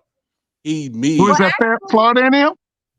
Now Actually, Junior, Coach, no, Coach Junior Coach is a really good said Junior that is a good backup quarterback. I can't even lie. based off of what stats? What stats are you looking at? The Because when stat, I mean, it's not what the stats. What he did last season, like when I know not last season, but the year before when they had Rashawn McKay, like he was flip flopping between Rashawn McKay and Junior Muratovich. Yeah. But they Like, got another kid in there that came from Eastern Kentucky. If that first kid doesn't come through, watch for that kid. This kid is out of Tampa, Orlando. He can run it and throw it, and he's got good size on him. He's an athlete. That kid could possibly be a factor this year. Because I'm like you, I don't think this offense fits the number one kid for fam, Musa. That's not the offense for him. I told you. He sees the field, but the thing with him is if he goes up against a team with an outstanding pass rush, especially up the middle, he's got problems. He's got problems. not just Because he's that, not a dual threat. He can run, but he's not a dual threat quarterback. and there's nothing wrong with sitting in the pocket if you're able to actually throw down the field to more than just one receiver, able to make adjustments. now when it comes to if you're a pocket passer, if you are a traditional drop back pocket passer, read progressions. Hey, Miss Not- Rochelle. No, but you Hey, got Miss Rochelle. Yeah, you- but so he only eyes on one receiver, like you said, but he might have changed that, right, Doc? you got to change it because if Yeah, you he's got to don't, check. you But the gotta main change thing with if you got a pocket passer like Musa, you got to max protect him. That means that you got to have at least a tight end in the game. Now, to me, he would really be good if he played with two tight ends. You got to max protect him. all right, Jamon, you talking Wait, about can you those? put that thing back up? Put that Hold thing up. back up. Is I that know. rude? He said, Jamon said, talking about we need to stop sleeping on Southern. Keep sleeping on Southern. All right, I got a Oh, Southern is loaded. No, I'm not sleeping on Southern. I'm just saying that the number one thing is they got to find a quarterback that will rally that team. Second of all, they got to find a quarterback that can take that team on his shoulders. But the other thing is with Dooley, like I said, Dooley is mediocre as a head coach. Two things. Number one, Dooley's teams usually undercoached. Number two, they usually don't achieve what they should. Like I told you last year, what did Southern win? Southern won what? How many games? A consolation prize. Okay. I'm sorry. Let me tell you something. They That won the with all West. that talent Southern had last year, they should have won 10 games. Southern should have won 10 games last year. With all that talent they had, that's what I'm telling you. Personnel is not Southern's problem. Personnel is not their problem. I'm gonna keep sleeping on Lane Southern. gone, Lewis gone. Woo wee. I'm gonna keep sleeping on Southern. I got a pillow and a blanket right there. I'm gonna keep sleeping on them. Can we pull up that picture again? Because Rube and Jamon, y'all gonna stop talking mess now. Y'all can't talk about Jackson State is X, Y, and Z. And what did y'all say? Lord, if he get to SU, he gonna carve y'all secondaries up like hot butter. So now I guess the butter knife or whatever they were gonna use to carve up the secondaries, that doesn't apply anymore just because the quarterback didn't go to Southern. That don't make sense. You say he Dooley got dogs, he got Chihuahuas, or he got, you know what I'm saying, Pomeranians. Let me know what type of dogs he got. Oh, he got some dogs, baby. He got some vicious dogs. Now I'm telling y'all, he got some dogs. Let me know what dogs he got. He ain't got no woofs. He's got some. He got a French. He got he got some dogs. Do he got a French bully? Do he got a Pomeranian, or do he got a Chihuahua like from the Taco Bell commercial? Lord, yo te quiero Taco Bell. Yeah. I told y'all last night. I got time today. Any team that says we don't know who our quarterback is, and you can't name at least two quarterbacks on your team, you're not going to win the SWAC if you do not have a competitive, competent quarterback. You can't. That's true. That's true. It's like Game lot of managers these don't work in the teams- SWAC. They don't a work in lot the of SWAC. these teams are saying, you know, we're gonna win, but you don't see either the evolution of a stable quarterback that they have, or they're still scrambling trying to figure out who QB1 is going to be, or they only have one quarterback that they're putting their all into. Y'all can say what y'all want.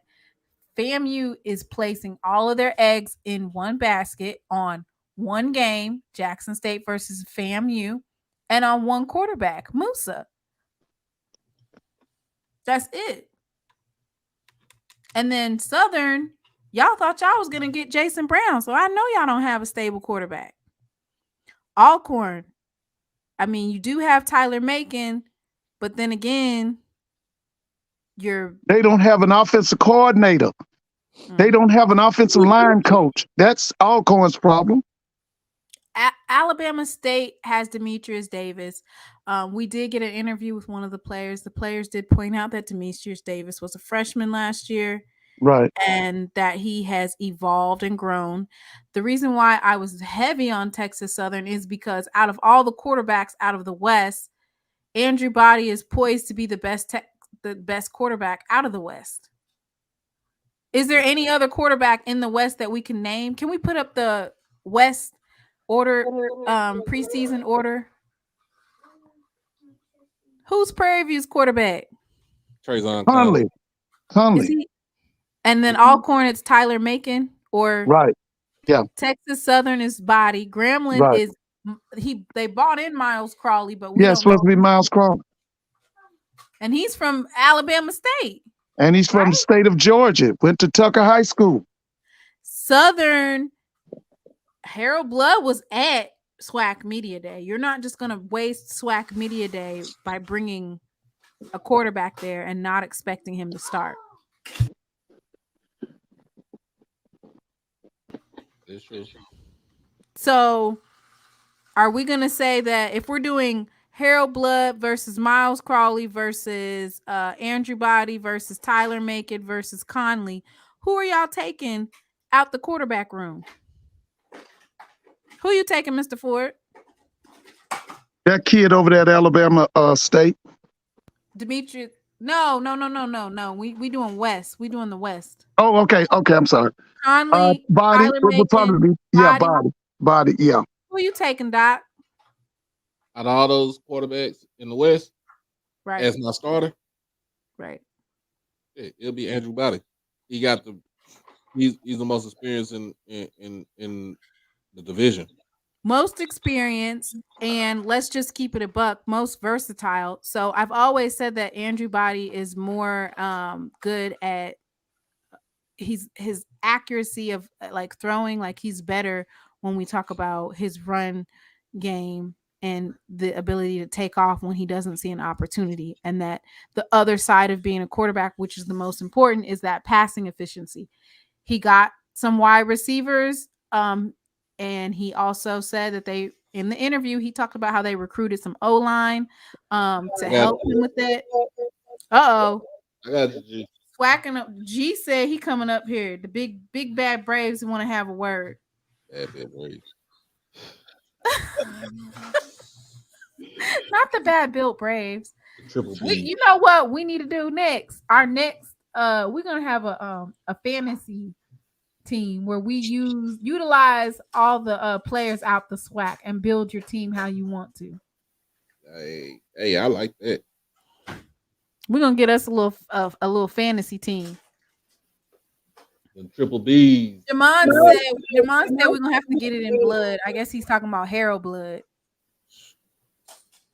What type of blood? Type A, type B, type O, type A, O negative, type which one you talking about?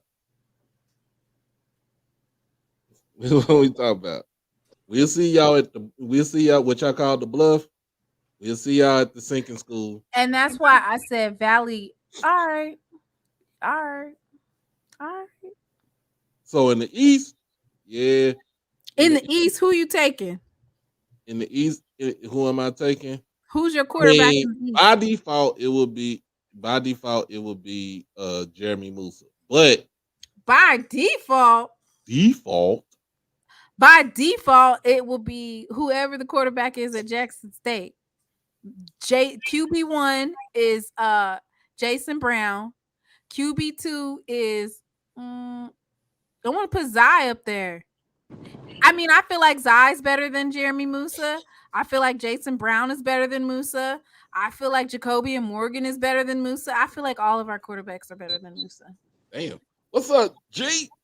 What's going on? It's Mr. Big Bad Braves himself. Hey, Coach McNair, man, he a cool dude. I promise to God, I said you put a Southside fade on Fred and take that beard off, he look just like Steve, man. Like literally, that's what I looked at. I promise you. He looked just like Steve, man. I was like, man. I spent all day Wednesday and Thursday with Big Mac. All day Wednesday and Thursday. And I got some great news for the people. Mr. Ford, I heard Mr. Ford saying we need a new OC. Well, we problem solved. We have a new play call. Jason Phillips, the person who called play in 2019. Yeah. When we threw the ball all over the field with Felix Harper, he gonna be calling play. He gonna be calling play. Okay. All right. Left from Jackson Now, State. what about offensive line? You still got the same offensive line coach? Yeah, we still Elliot Wright still gonna be offensive line coach. Okay, but he's not gonna play call. No, he's good. That's good for you. He was on Jason Phillips was cold last year, like the co-offensive coordinator. But we, like you said, we were one dimensional, and we couldn't go back in this year like this. So that's what. Listen, I saw the Southern game on TV. Yeah, they went to They went to a 4-4 on y'all, and y'all was steady running Howard, and he couldn't get nowhere because, I don't know why y'all don't. I mean, somebody want to argue about it, but you can't block 8 people. You can't. You can't do it. In the box. No, you can't block 8. That's why you got to be able to throw that ball. That's why I'm saying you got to be balanced. Yeah. I think y'all done solved the problem then. If you got a different play call than that Macon kid, because I've watched this film, I think he's the truth. Tell me about Jason Phillips. That's the one that was at Jackson State. Who is this person?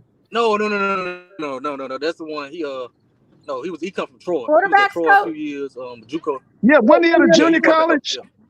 Wasn't he at a junior college at one? Yeah, I know him. He's a white man, right? Pull it up, Doc. Yeah, I know him.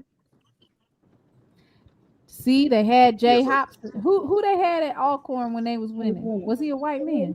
Shit, Jay Hopson. Fred McNair. Fred McNair. Jay Hopson. They won it 6 years in a row. Didn't they win the East 6 years in a row? Yeah, we won the East 6 years in a row. Yeah. All right. Let's see. This is his first year as Alcorn State's co-offensive coordinator. So he's not the whole total co. He's a co.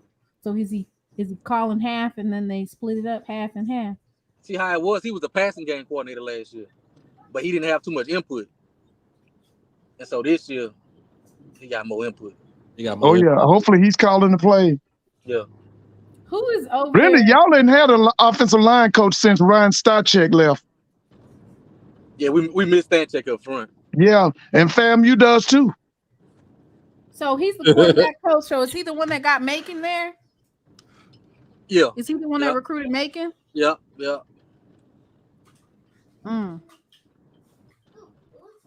That's my guy.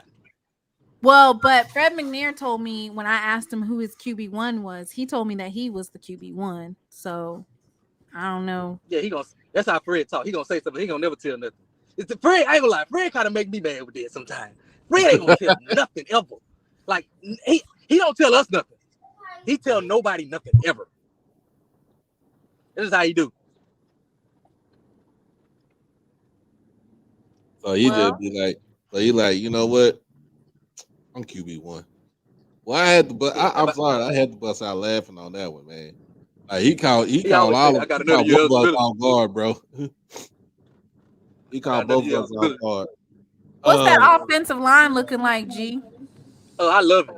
I think we had the best offensive line on the West. We brought in a big transfer from Louisiana Tech, DeMarcus Gordon. He started at Louisiana Tech. I love him. A lot of people don't know we started freshmen and sophomores on the offensive line. What with the kid from Louisiana Tech? What's his size? SWAC. What's his size? He's 6'6". He like 6'6", 350. Oh, big old Ooh. kid. We got about 4 or 5 of those. We got 4 Ooh. or 5 of those.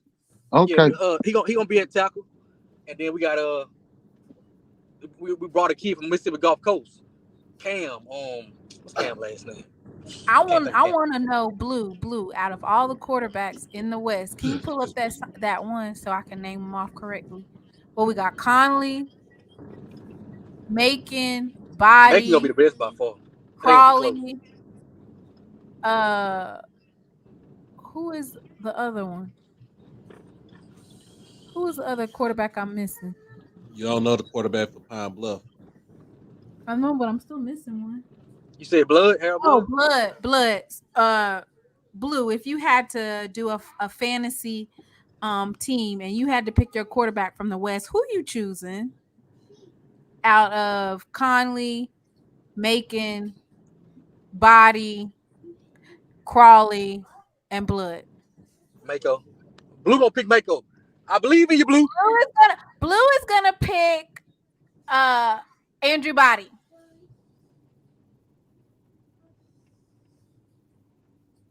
Come on, Blue. Go ahead and just prove me right.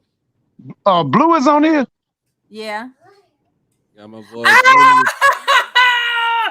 Who did you let say? me down, Blue. Put that up there. You let me down, Blue. Put that up there for everybody who keep on talking. Can you put up my little our SWAC West preseason order of finish? I think we got way more weapons than what Body got. Way more. People don't understand how young Alcorn has been. Oh, we develop on the reservation. We don't just go. We develop. Yeah, y'all do. That's true. We develop everything. You got to look at Malachi Bailey was a sophomore last year. Our leading tackler was a sophomore last year. Our second leading receiver was a sophomore last year. 3 offensive linemen, sophomore last year. Y'all go ahead and keep we develop developing. Now. We bring y'all do develop. That's true. That's how. The quarterback. It's hard to get transfers to come to Lawrence, Mississippi. It's hard. That ain't our formula. It's hard to get a transfer kid to come to Lawrence, Mississippi. It's hard. So we But y'all get a lot of junior college boys, don't you? Yeah, we junior college. Yeah, we pick up a lot of JUCOs. Yeah, it's not hard. Y'all own that Eastern. Was it Eastern? Was it East Mississippi? Y'all always getting somebody from there. I was just gonna say, in the new age of the transfer portals, with young men that just want to play and just want an opportunity. No, that's not true. That's not true. Not true. I'm telling you. I'm listen.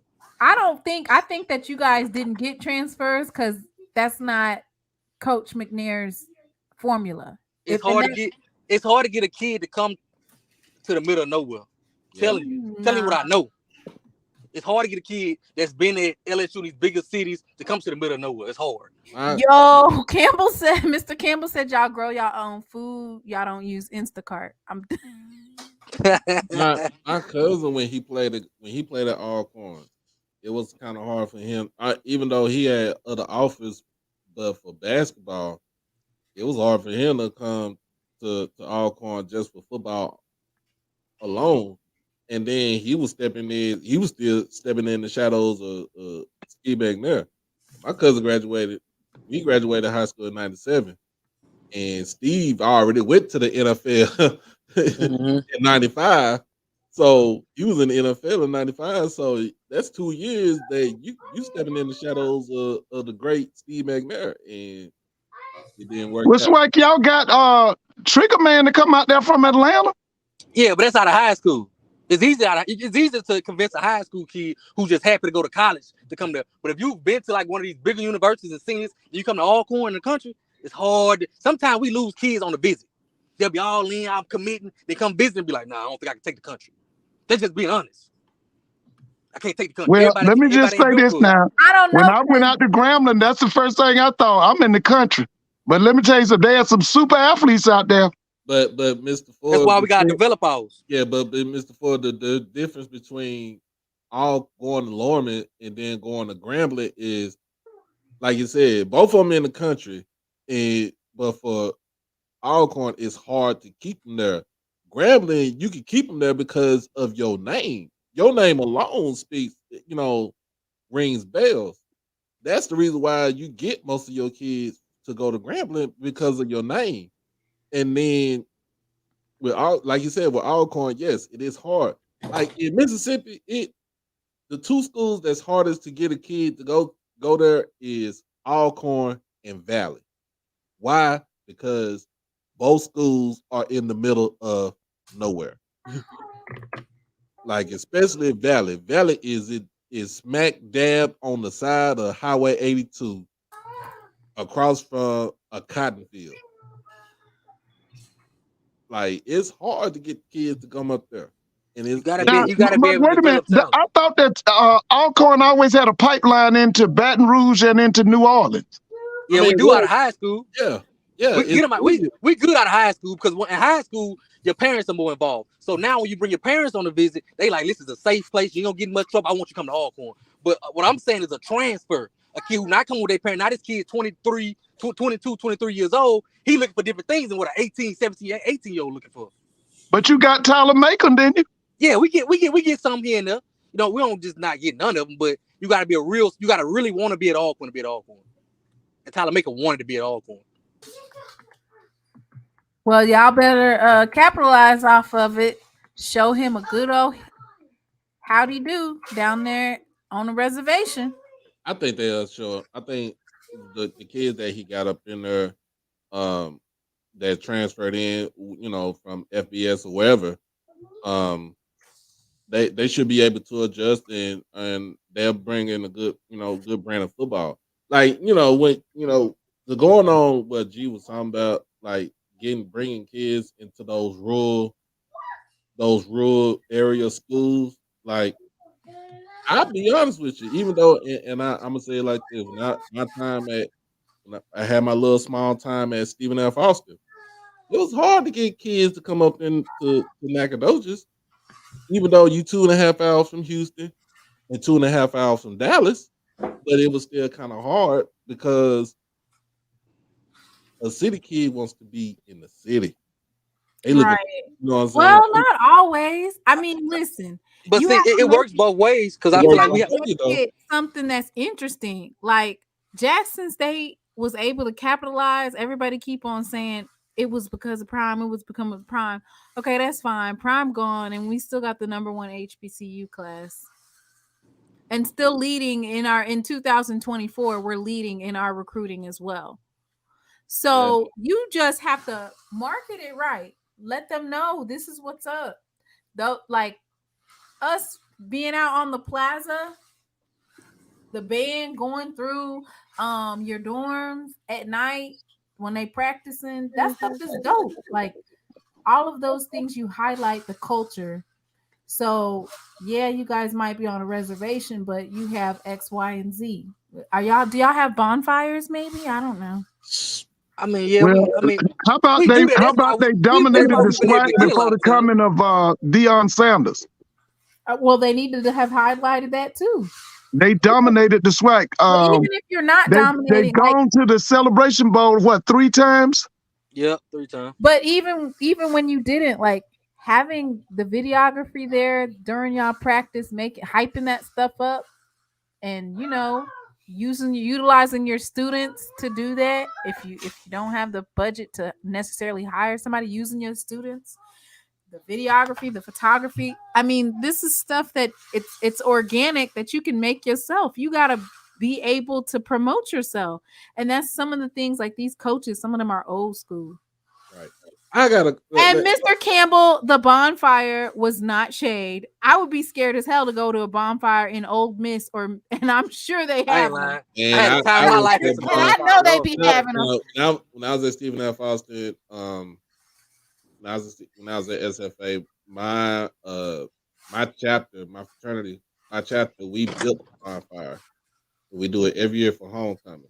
We did it every year for homecoming. So it's like, we work out there. I ain't never seen that many white people out there, y'all.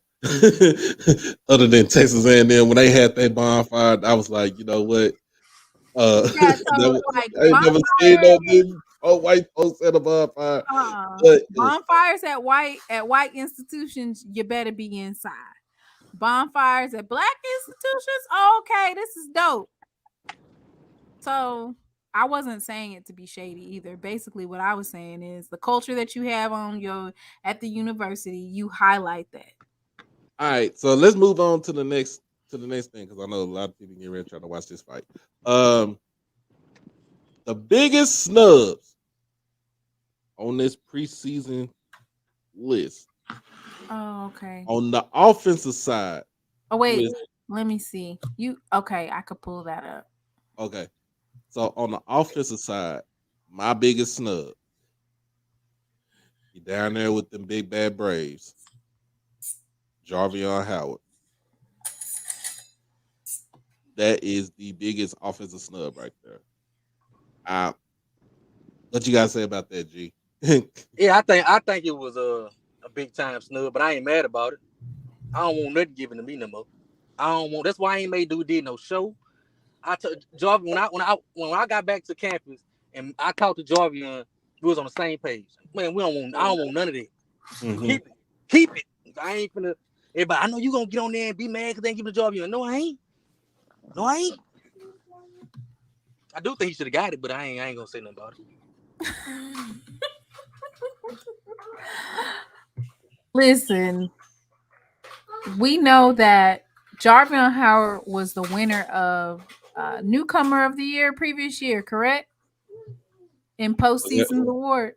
In postseason, Jarvion Howard won newcomer of the year. I believe. Yeah.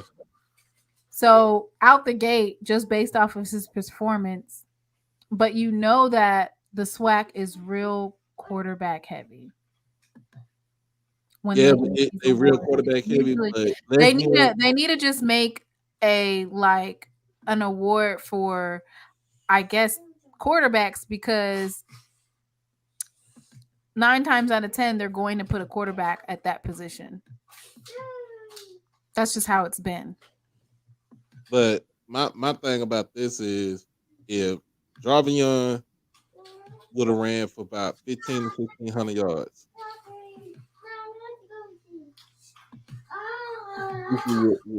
Boosie wouldn't even be thought about being preseason's offensive player of the year.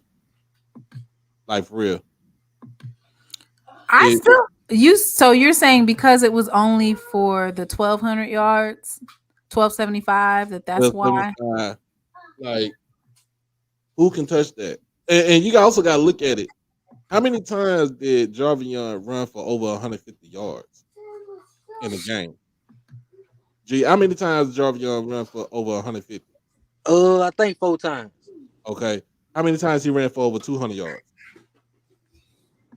2 times. Okay. How many times he ran less than 100 yards? You could pull it up. I think once. Twice that I know of. Against Southern? Southern and Tulane, I know for sure. Okay. So if he would have been stayed on the same track, running for over 100, let's say he ran for over 150 yards every game, Buddy would have had probably about 1,600 yards.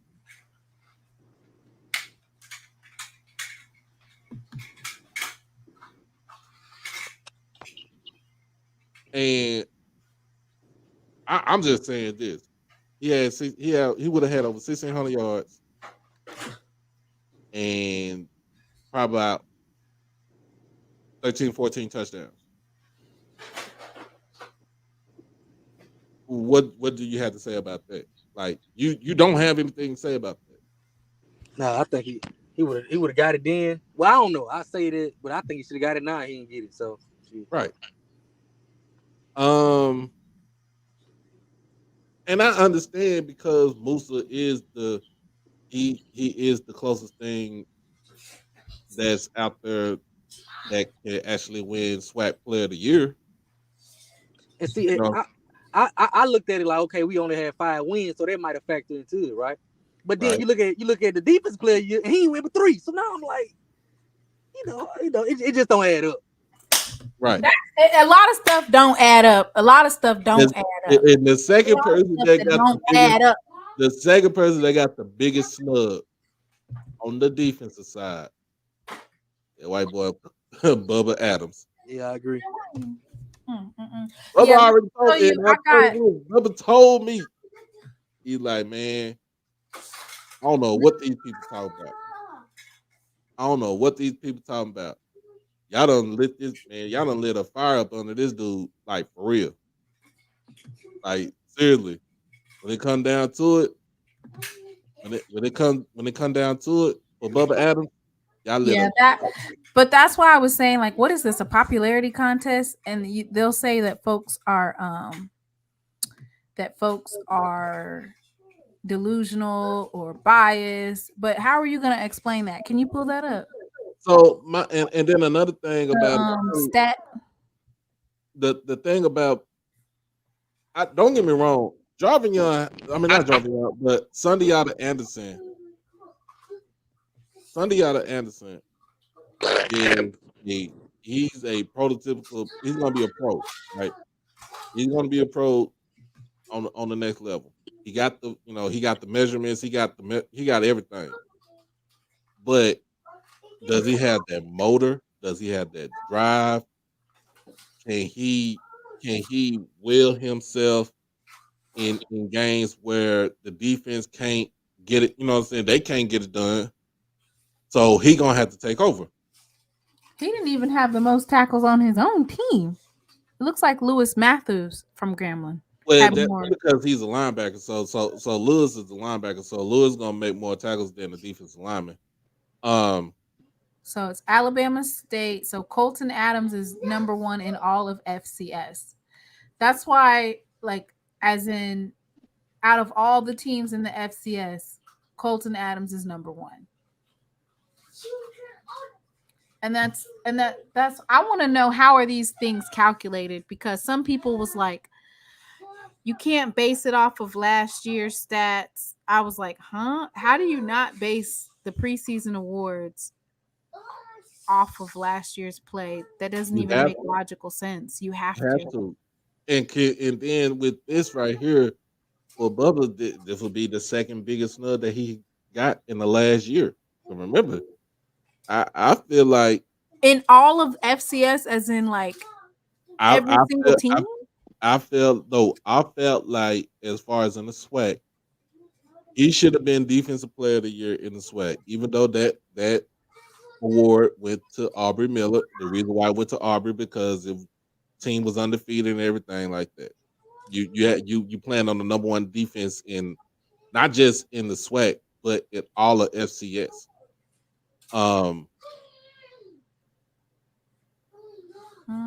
It's just my whole thing is he has improved from year to year since he's been at Bama State, and I don't see anything else that he has to do, that he has to prove to people. Like just you've seen Timona standing next to him. You put a helmet on his head. Dude ready to go out there and knock somebody's head off. And I just don't get it. Like to me, that's the biggest snub right there. All around is Bubba Adams. Don't get me wrong, Musa, like I said, Musa, that he get it because that pick is sexy and everything like that, quarterback and all that stuff like that, because they pretty much bring majority of the starters back and all that. Yeah. But if he don't get it done, if he don't get it done in the first game, that preseason award, that preseason prediction for you getting the award at the end of the year, that's out the window. That's out the window. Y'all might think I'm crazy and stuff. Nah, it's out the window. That's just my take. Don't call me Skip Bayless, because at least I could go out there, put a helmet on, and actually play the game.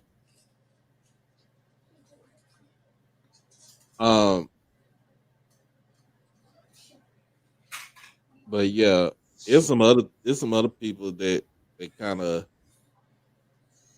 they snub. Like, my biggest snub is only having one player from Jackson State on the damn first and second team preseason award, a preseason list.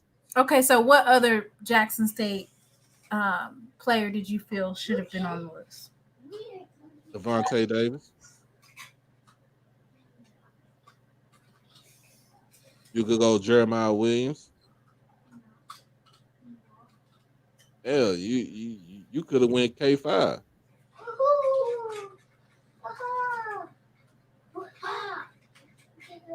But Devontae Davis for sure should have been on that list. Even Jeremiah, yeah, both of them should have been on that list. One could have been on first team, one could have been on second team.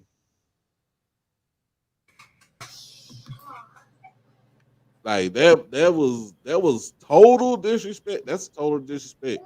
That's basically like a slap in the face. And that's the reason why. That's the reason why Coach Taylor said they don't know. Like they don't know what they about to get themselves into.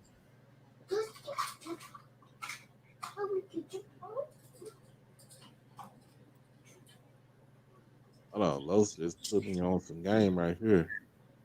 You see this? Hey, you see this? Blue? I mean not blue, but G. Mr. Ford.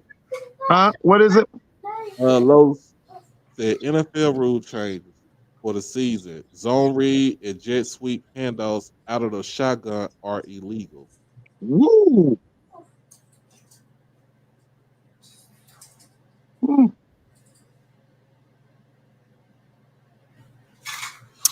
This just came on my feed. I thought it was funny.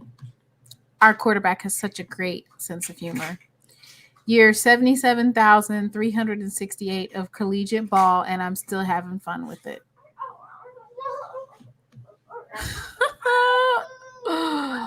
Oh, Lord. Thanks, Rue. Man, she about to be on your head, bruh.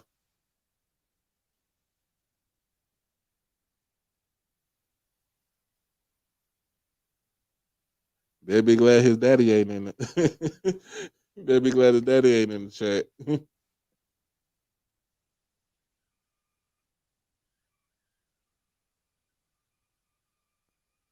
Oh man. Mr. Campbell Jr. will be the quarterback during the game. Junior will be the quarterback during the game. Let's see. Still got some smack talk. Talking about FAMU, y'all is y'all daddy. FAMU by 40. Oh, well, y'all are adopted sons, so we're gonna send y'all back to the orphanage. Oh Lord. I don't even talk about LeBron had a hairline. What else? Oh. What else happened the year they won? Good Lord. Who was president at that time? Yeah, daddy. W. Not W. Bush. Yep. The last time FAMU won, Bush was president. Mm-hmm. Good Lord, how many presidents we done went through since then? 3. Good Lord.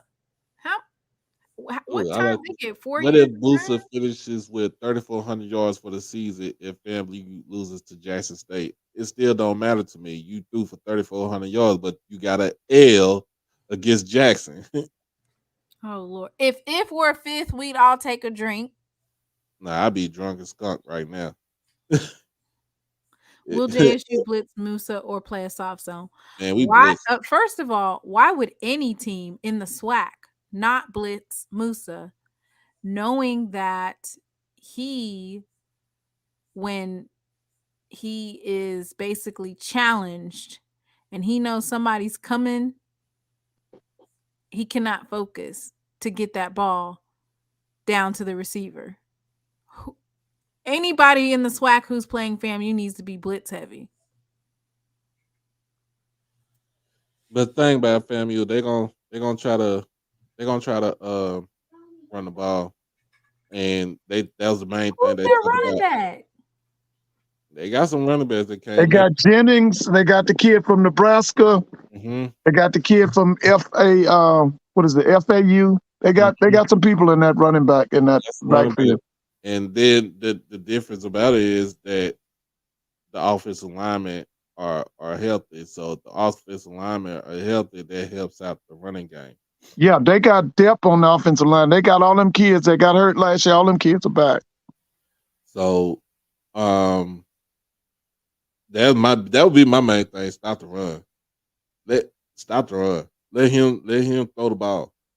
I want to see you throw the ball, and see if you get your team out of tight situations. He's more of a what you would call a play action type quarterback. You hit him with the run. Once they come up to play the run, then you let Musa throw it. Pull up those stats because I distinctly remember in the SWAC stats for football that FAMU's run game was absolutely abysmal. So now we're supposed to believe that your rushing was, I'm pretty sure it was actually dead last. So your rushing was dead last in the SWAC, but all of a sudden we're supposed to believe that you're going to run the table and whatever you had coming in on first string wasn't good because it was last. But you're supposed to run the SWAC. Well, the biggest problem last year on the offensive line was at center. Mm-hmm. When they were playing that kid 66, he was terrible.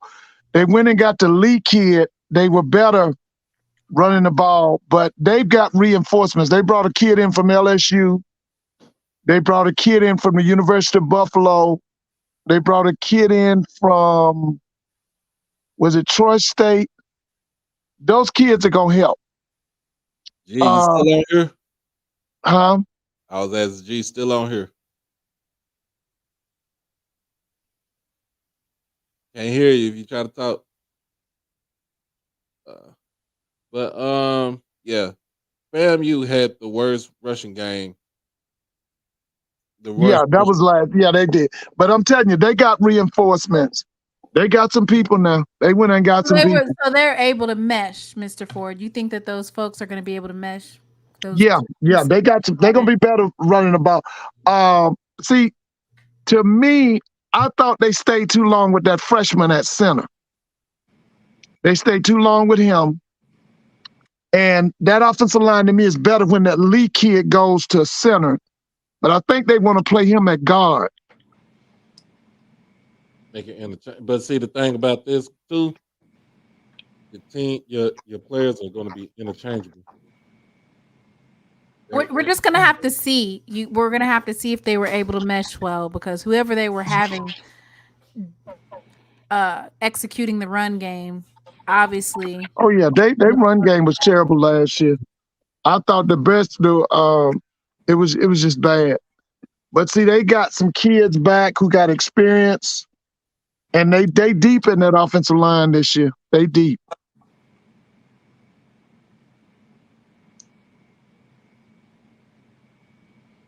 Yep. But I just want to see what's gonna happen. I mean, like I said, that's the biggest snub right there. The biggest snub to me is Bubba and Jarvion. Don't forget the fact that they put that boy K-Dot in front of all them wide receivers in the SWAC now. That was a snub too. Lyndon Rash, I think Lyndon Rash from Grambling should have been up there. Yeah, but listen, that boy from FAMU is about 5'3", and they made him the number one of the top wide receivers on that But see, like I tell people, preseason really don't mean nothing. And the other thing, y'all keep talking about them. See what they did at this this last SWAC media day. The SWAC officials showed you they have a bias, a prejudice, and a hatred for the success that Jackson State has had for the last 2 years. Like you said, Doc, it's ridiculous that they only have one Jackson State play on there. That's ridiculous. Can you say that one more time, Mr. Ford? My son was a little bit loud. Can you repeat that again? What those SWAC officials were showing you was that they have a bias, a prejudice, and a hatred for the success that Jackson State has had the last 2 years. That's what they were showing you. That's why you got to remember, preseason means nothing. What you look at is when the final thing at the end of the season that they picked the all SWAC, all MEAC, and all that. That's when it's important, not the preseason. I feel you. Not the preseason. I get you, Mr. Ford. Amen. Let the church say amen. Wrap it up. But yeah, we just want to, like I said, I'm gonna tell you just like this. I tell you every weekend. I'm ready to see some good football. Oh, you will. I think you're gonna see some good football. I think the Heats turn up more since they had that SWAC media day. I think them people pissed off a lot of people. You talking about Bishop Bonnet? Bishop Bonnet was, he was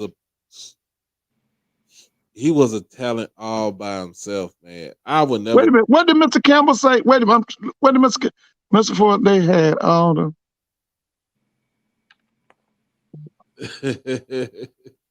Yeah, you're right. Okay, Mr. Campbell. Yeah.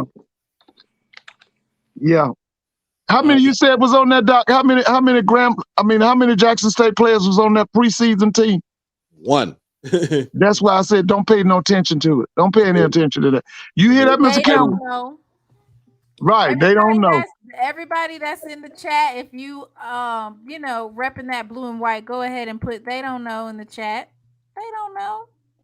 I'm telling you, on the first team wide receiver, they got that kid. What you call him? Sheree? What's his name? Sheree. Okay.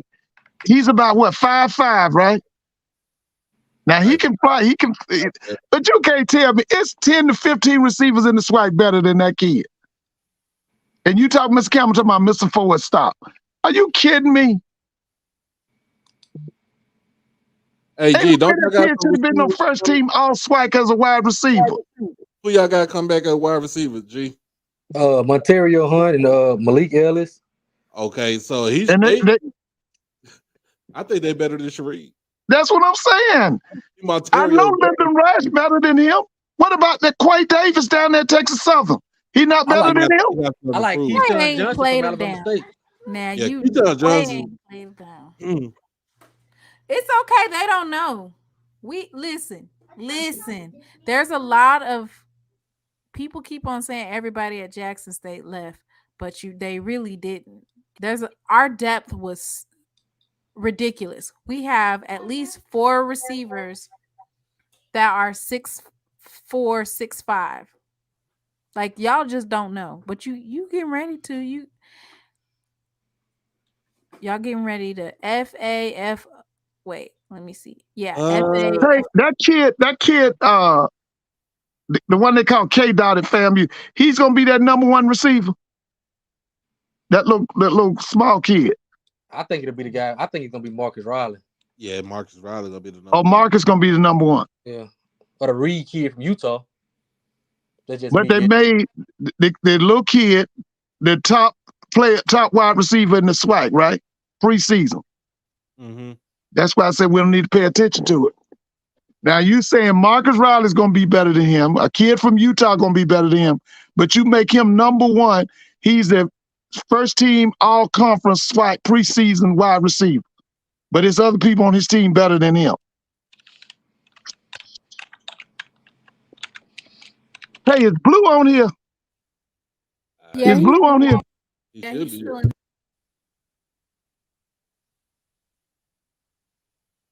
I'm gonna say it just like this. You know, somebody asked me, what was FAMU's rushing average in 21.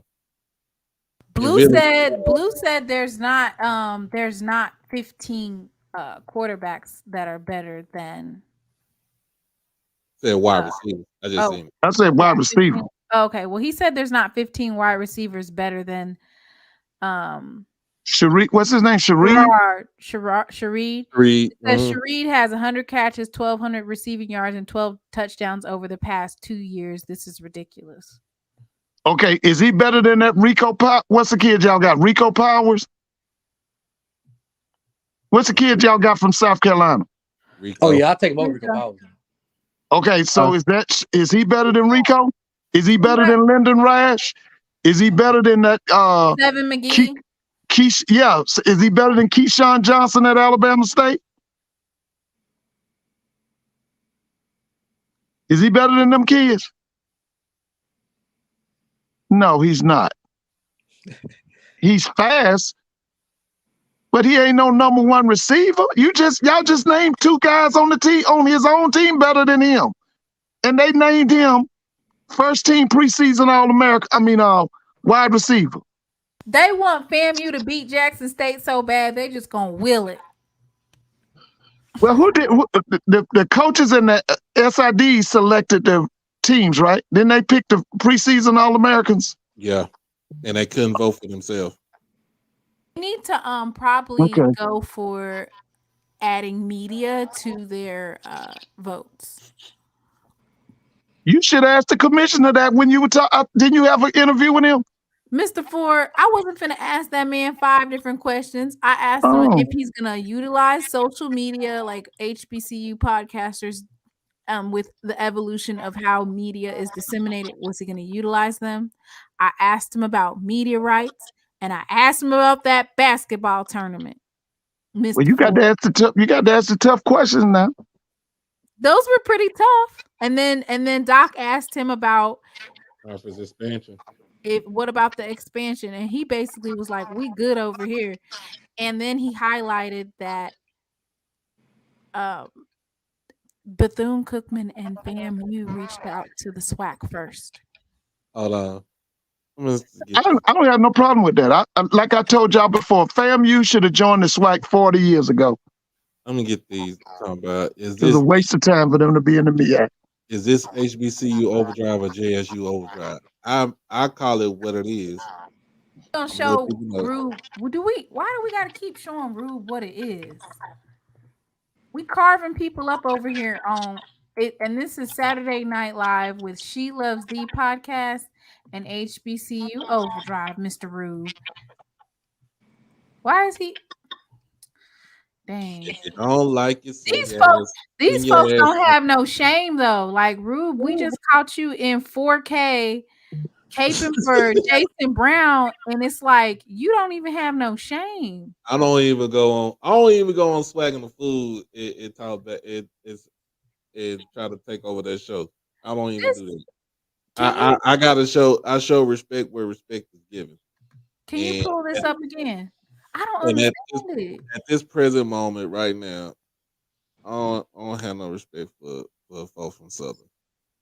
Oh, no. Yeah, I said no. it. Oh no! My own classmate went to Southern from high school. He like my brother, but I don't respect him because he went to Southern. We talk noise on Facebook all day, all night about each other's school.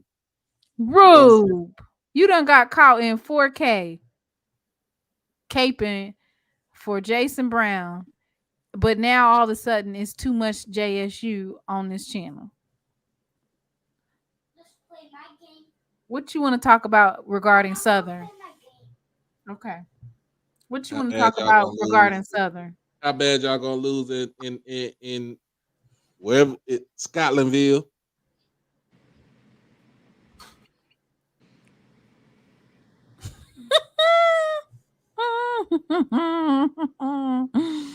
We thought Herb was gonna be good until we saw him live in person when they played us. So we can go. Hey, Blue, you said that he's better than Rico Powers. You sure about that?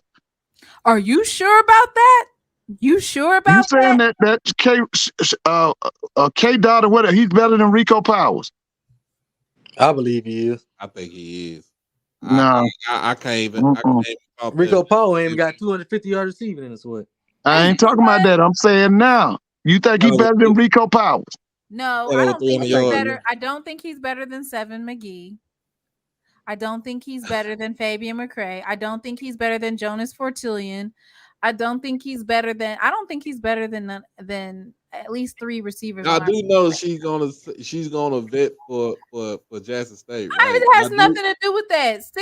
Jonas Fortillion is a 6'5" wide receiver, and he's coming out the watch what I tell you. What's this? It's 11:30, July 29, 2023. I'm putting it out there. Jonas Fortillion, wide receiver university. Jackson State has always had the best, at least in the last 2 years, the best wide receiver room, bar none. And if he's so good, why didn't Musa pass to him? He got injured. Is that right? He didn't play, or what happened? Because Xavier Smith was wide receiver number 1 last year. And even if you do have Marcus Riley and all these good wide receivers, that doesn't mean that Moose is going to pass to them, because Musa favors one wide receiver, right? That don't mean that he's going to get any touches.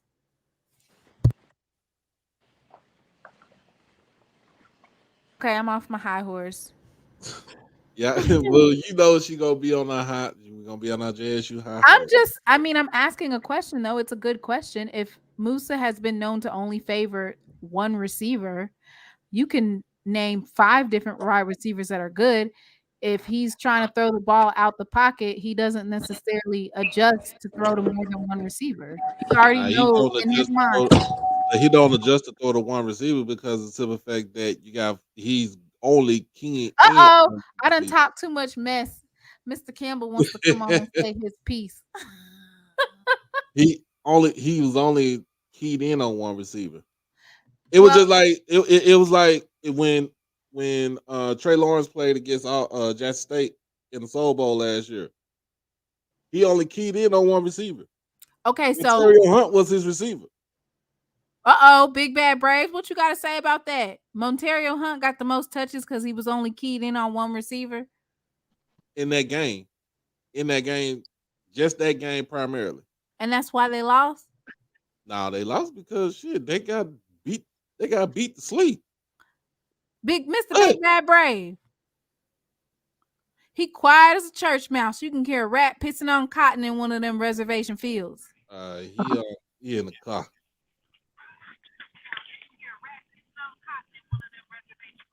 Got an echo.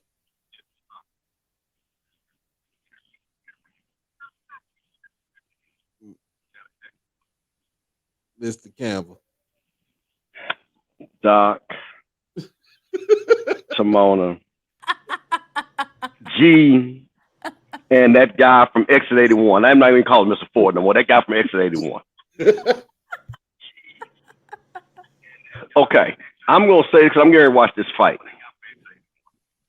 So everything is subject. Everybody has an opinion. But let me kind of break something down to you. This is from the SWAC website. Last year receiving. Number 1 in receiving, Xavier Smith. Number 2, Keyshawn Johnson, Alabama State.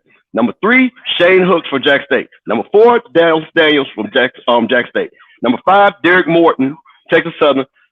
Number 6, Cherie from FAMU, and Riley from Bethune-Cookman. Okay, so out of those, and somebody correct me, X is gone, Shane Hooks is gone, Dallas Daniels is gone. Didn't Morton leave Texas Southern? No, Morton's still at Texas Southern. So he's still there. And Keyshawn Johnson, he's still at Alabama, right? Alabama State, right? Yep. Okay. So those 2 guys and Cherie and Ryan, aren't they the 4 players that are the all SWAC wide receivers?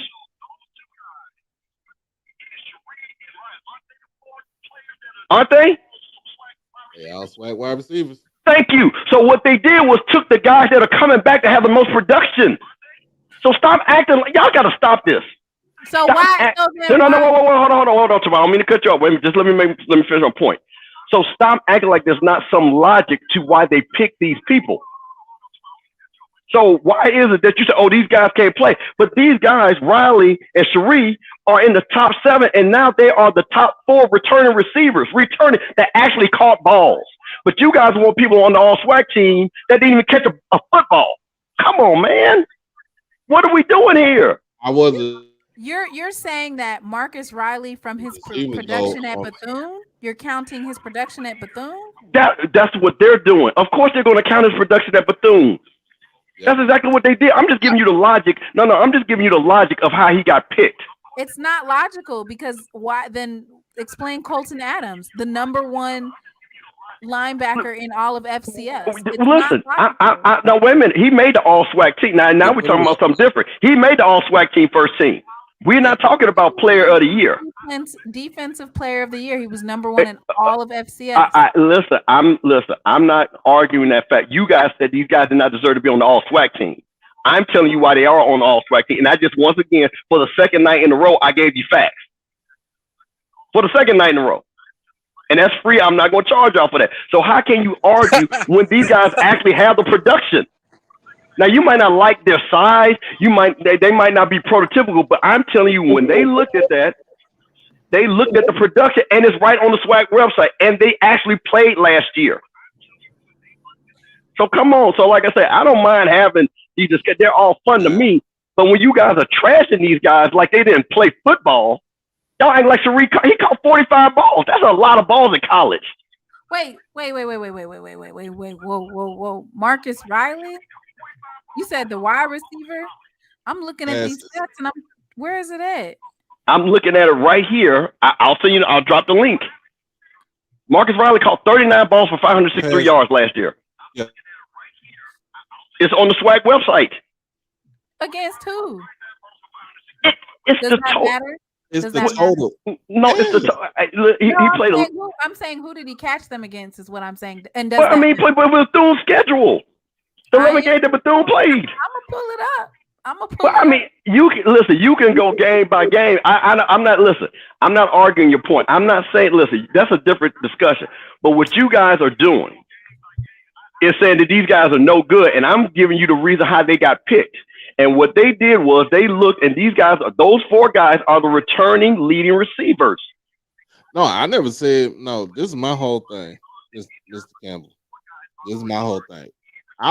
My whole premise about the biggest snubs from offensive and defensive preseason, player of the year. I said, and don't get me wrong, like I said, Jeremy Musa. That's automatic because he's the pretty much he's the only quarterback that's left. He's the best record. He's the best returning quarterback in the conference. So it's a quarterback award. It's a quarter in a sense. It's a quarterback award. Well, yeah, of course, of course. And so, everybody. You have the best offensive player in the SWAC. That running back at Alcorn. That's a fact. I think that is a disservice. I don't think anybody from FAMU. When we heard that he was offensive preseason, we're like, who? So I don't even think FAMU people are like, wow.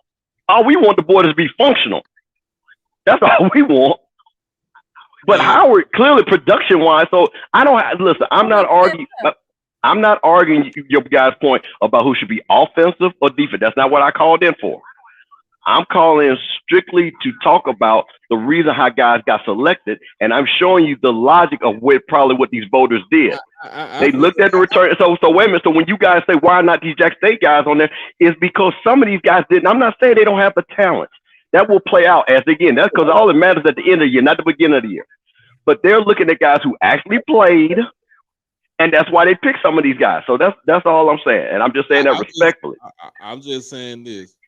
I never said anybody as far as on the offensive side of the ball for Jack State should have been on first team, other than DJ Stevens, because he's the best tight end in the conference, bar none.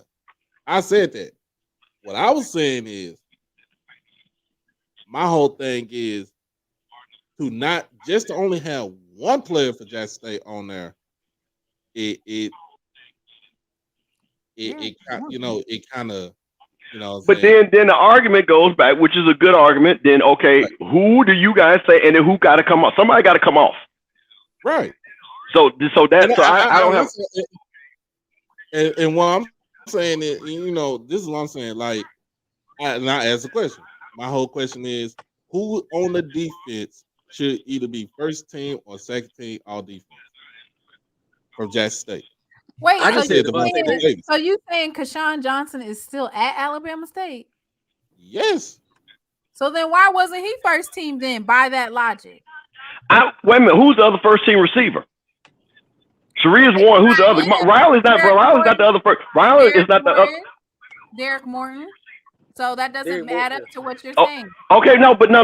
Hold on. Wait a minute now. Wait a minute. Okay, no, wait a minute. Now what you're doing is Morton is fifth. Okay, he's fifth. Those guys are all back. Listen, he's fifth. Mr. He's fifth. He only had 5 more. He only had 5 more less catches than Johnson. No, I'm talking about. John Johnson had 715 yards for 4 touchdowns. Now listen, I'm going based off of what you're saying, right? I'm taking it into account, and we looking at 1, 2, 3, 4, 5. Keshawn was second on that list. So if we're Okay, well then fine, flip flop him. Okay, I'll give you that. So flip flop, he should be first team. Okay, flip flop him. So the other guy's second team. So flip flop him. Okay. And then you gotta realize too, from my sources from Texas Southern, man, Derek Morton was playing hurt majority of the season. So that's his numbers.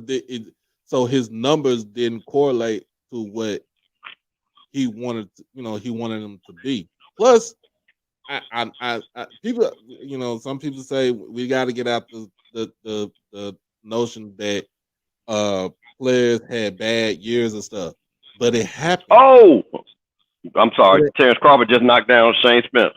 Damn, come on now. Hey, is it the 4th round yet, or is it the first? It's the second round. Yeah. I said 4th round by way of knockout. I should have had them place the bet over at the casino.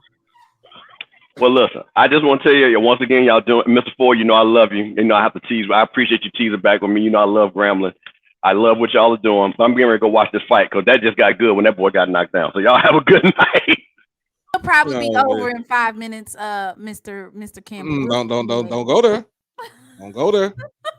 Do not go there, because we have all the Oak Cliff on here. Look, folks, there's nothing wrong with trying to point out the facts, but I'm gonna go look up the facts. So if we can do facts all day, I like looking at the facts. But if by that narrative, then Keshawn Johnson should have been first team, right? Okay. Montario Hunt was number 9. Great.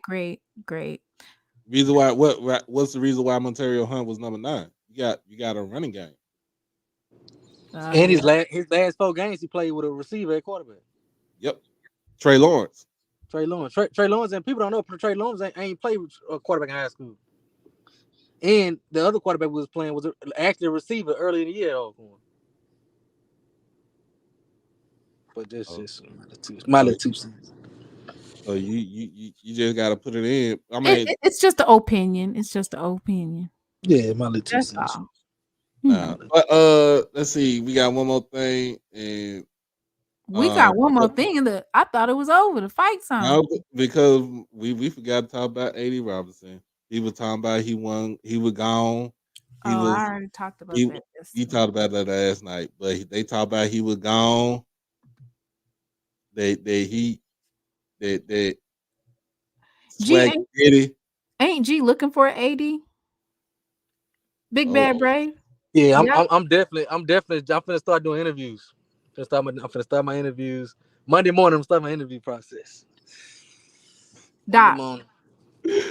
You got any suggestions for the Big Bad Braves and the search for the AD, Mr. Ford? What is that? We're talking about Ashley Robinson and him trying to leave, the whole debacle, but the Big Bad Braves, they don't have an AD either. So Prairie View doesn't have an AD or Alcorn. I can't say though. I like what the one that stepped in. I like the stuff he's doing. We just announced. He just announced Friday we get a new gym, a field house, turf. He announced all that Friday. Now who was this? Alcorn. No, I'm saying who's the AD at Alcorn now? Robert Raines. He was our AD some years ago. Robert Raines. They just brought him back. Okay. His name Robert Raines. So what years was he the AD at Alcorn? This was like 04, 05.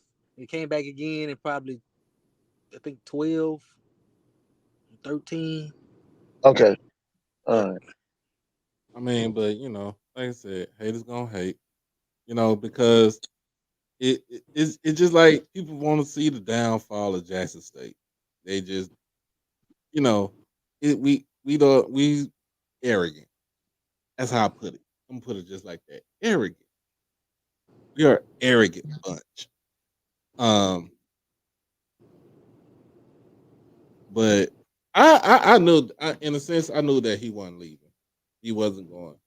He wasn't leaving because I mean it's all about the art of negotiation. You knew if Prairie View going to give you an offer allegedly that Jackson State was going to have an alleged counter offer to that first offer. So um it it is. I mean, to me, it is what it is.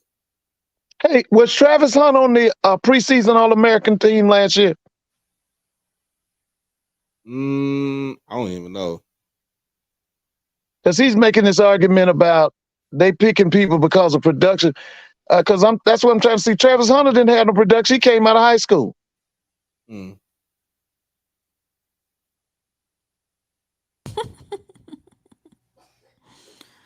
Oh Lord.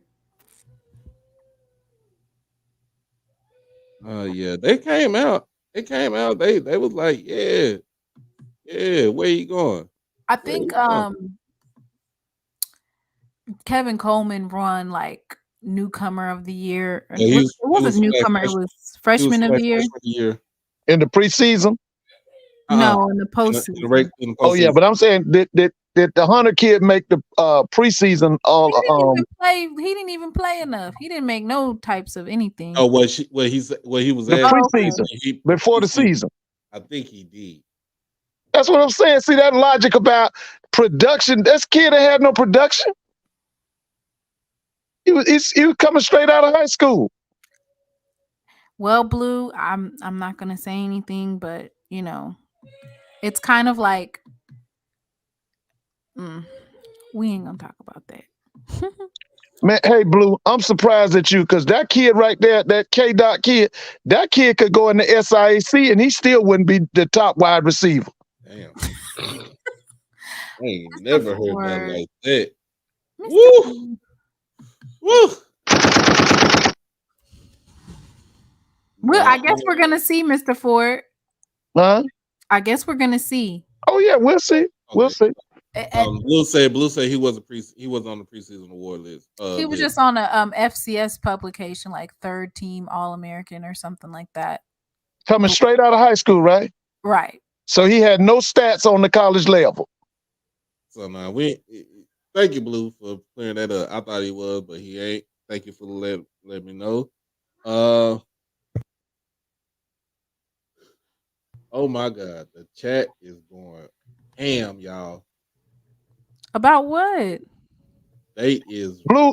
Listen, Blue. That guy you interviewed the other day. He was at Western Carolina. What's his name? Kerwin Bale, right? That guy's the guy they need at Florida. That Napier thing ain't gonna work out. That Kerwin Bale guy needs to go back to Florida and be the head coach. Mm. Yeah. Ooh, and that other guy you interviewed from Sanford, that guy's a Power 5 type coach too. He gonna be a Power 5 coach soon. I know Kerwin Bale is. Lou, you right. Adrian Mattis should have been freshman of the year last year. Now what Adrian's from where? Was that Alabama State? Mm-hmm. Yeah, I remember him. DB, was that the DB? Yep. Yeah, he was tough. He was tough.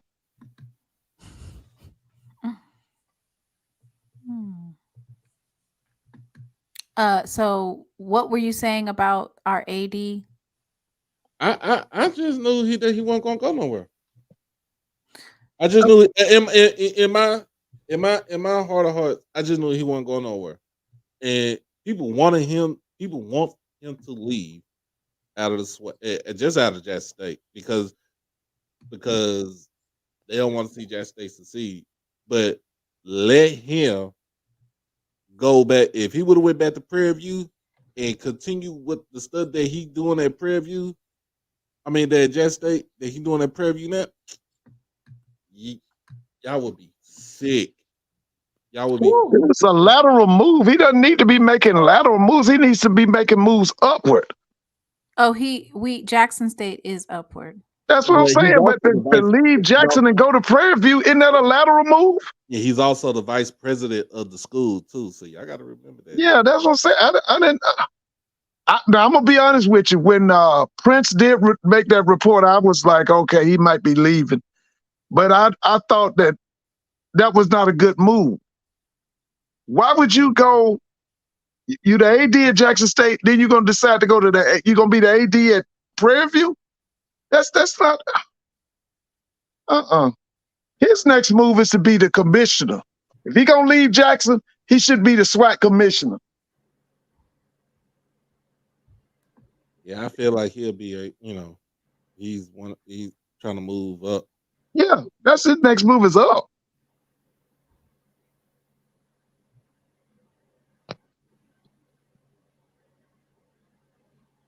And you said that Alcorn does not have an AD, right? No. I mean, they have like an interim AD, but they're still looking for one. Okay. They should look at that guy from the guy up in Mississippi Valley. Isn't he ready? Wait, hold up. Hakeem just got there. Why are you trying to take him from Valley? He might be ready to go to the reservation. Okay, Mr. Ford, let Valley cook. They got a good recruiting. They got a brand new coach. They got Hakeem McClellan, and he's making moves. Got him in a couple of classics, and they just got they announced at SWAC Media Day that I think they've gotten all of their scholarships funded this year. Mm-hmm. Let them cook for a little bit. Well, tell them Alcorn people, look at them ADs like at who's AD at Benedict College? Let Valley cook for at least 2 years. Good Lord. Look at Benedict College. Who's AD at Benedict College? Look at y'all folks. You know who's the AD at who's AD at Fort Valley? Mm-hmm. See if you can move that. I mean, you leaving Division II, going Division I. That's what you want to do. And then if you get the AD from Benedict, you might be able to get Chennis Berry. Valley folks in the chat telling you to tread lightly now, trying to take their AD away. Valley folks is not having it, Mr. Ford. They told y'all to chill out now. Chill out. Hey, McClellan B. He ain't been there long enough. Let him cook for a little bit.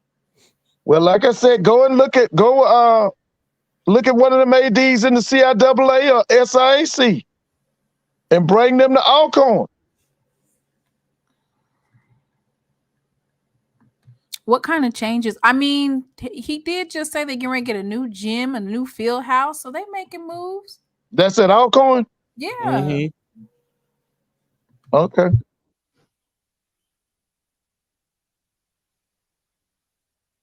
Yeah. Yeah, I got something for these Southern folks. Is Crawford knocked him out yet? We ain't gonna be friends. You're gonna be talking bad about my boy from Clip. I'm not. They in there saying that he looked like Martin when he got stung by a bumblebee or whatever happened. You know what? I'm done with you, Martin. Let me pull that up. That's what they said that he looked like. Talking about the one where he fought Tommy Hip. I'm gonna show you in just a second. I'm gonna show you. I'll pull it right up for you. No, I'm gonna pull it up.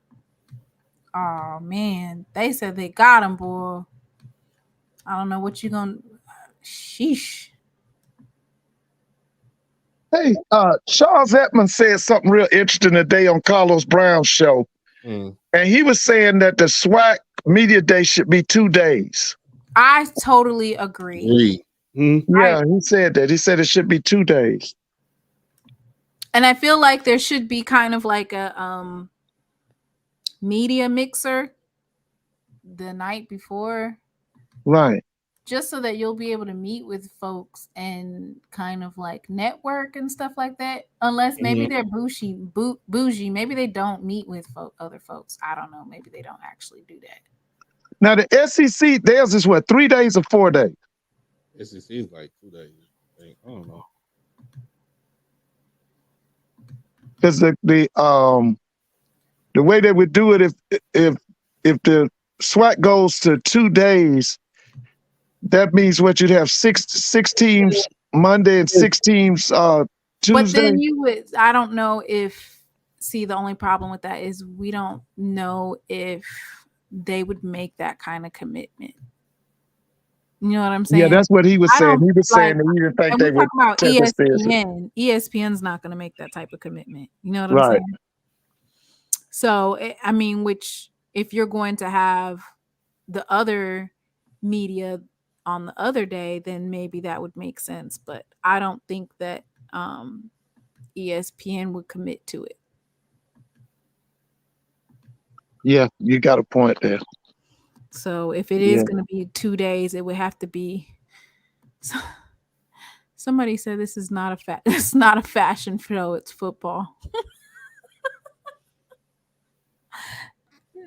Folks literally will get up at 5 o'clock in the morning and drive to Birmingham, get there, and then they be gone about 4 or 5 o'clock. They be gone. Right. I was like, dang. You want to try to stay all day? Oh, I had to get there the night before, and I had to leave the day after. They wasn't playing no games. So, right, Mr. Mona, did you meet with every SWAC coach, every SWAC head coach? So the ones that I didn't meet with was Coach Maynard and then Willie, Coach Simmons. Can you? Because that's what he was saying. He said he didn't get a chance to talk to 2 of the coaches. Yeah, I didn't get to. Don't. Good Lord. So is this now? I don't know if it's Spence or Crawford that looks like this. Y'all comment in the chat which boxer looks like this picture. Let me know what your thoughts are in the chat. Doc, it ain't looking too good for Spence. I ain't worried about it. I ain't worried about it. I mean, they didn't pass the 4th round though. Yeah, that's why I said it ain't gonna be no knockout, man. They going straight decision.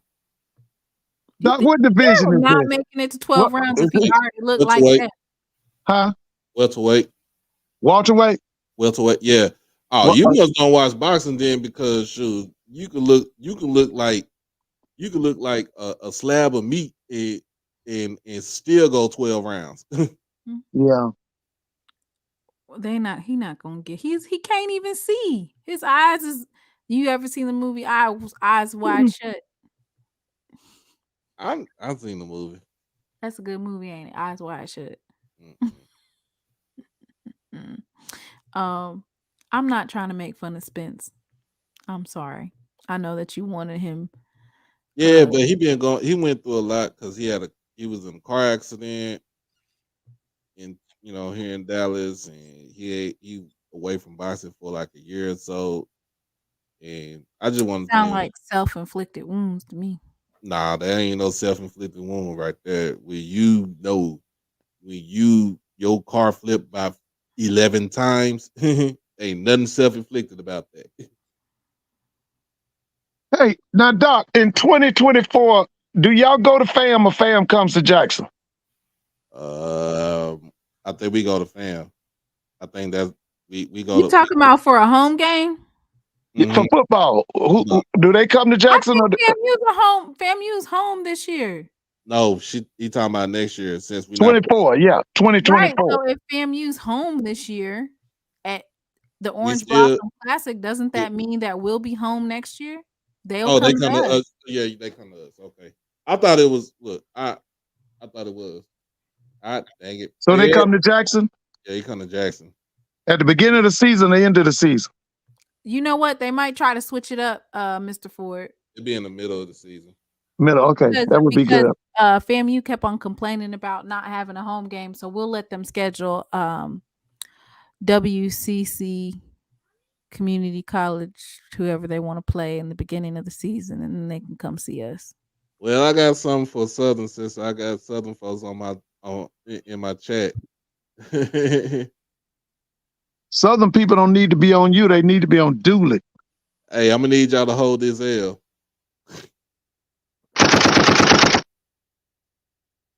I'm gonna need Southern to hold this L. Southern got some people down there. They got people down there.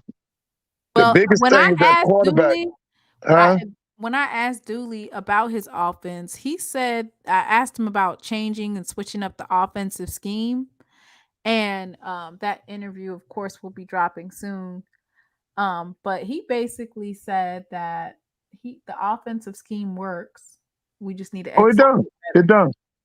It's just, it's just coach, man. Like I said, he's a championship offensive coordinator, but he's a mediocre head coach.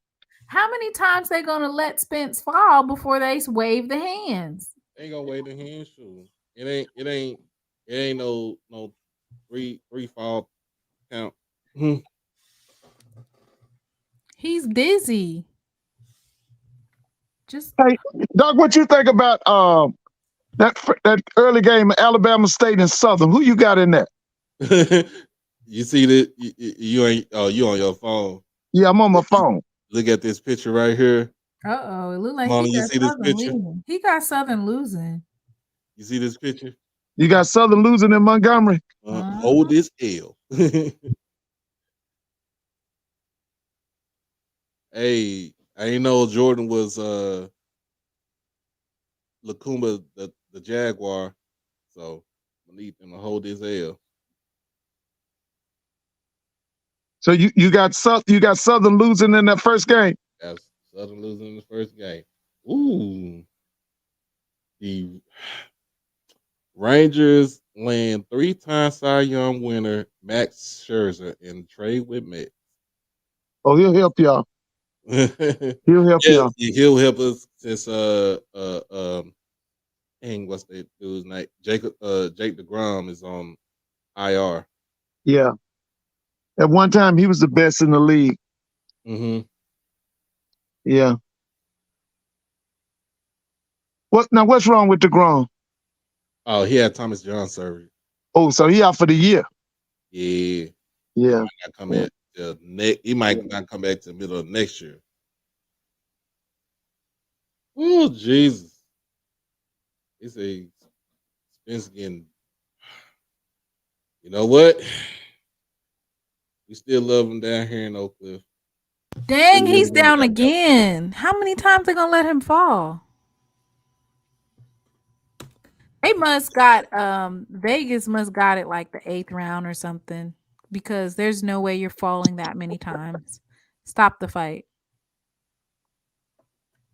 Hey, good people, y'all have a good night. All right now. Okay. I'm about to roll up off this thing, but like I said, Southern. No, we need to stay until they say Spence lost. I ain't trying to hear that. That's fair. That's fair. Hey, it's not fair. Yes, it is. Rub it in my face. I'm not trying to rub it right there.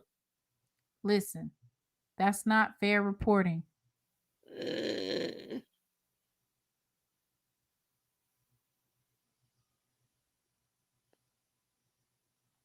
Boy, they gonna talk bad about this tomorrow. The same way you got that hold this L up there. I'm doing this for Southern. We are a HBCU channel. Jawan, what's my prediction on the State Fair Classic? My prediction is Prairie View is going to beat the brakes off of Grambling again. Dang, I got Hugh and the Ramblings in that game. I definitely got the Ramblings.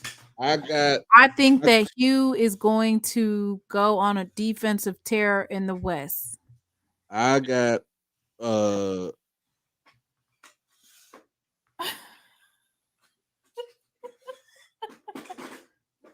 Y'all hate us because y'all love us. We the biggest threat.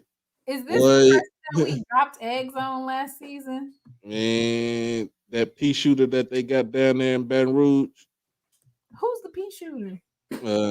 Southern. It's like Oh, talking to, it's like a pissing contest with these boys. dang. So Spence was 28-0 before this, 22 Mhm. knockouts. WBC, IBF, and WBA welterweight world champ, 2012 Olympian, and 7-time national champ. And his hashtag man down.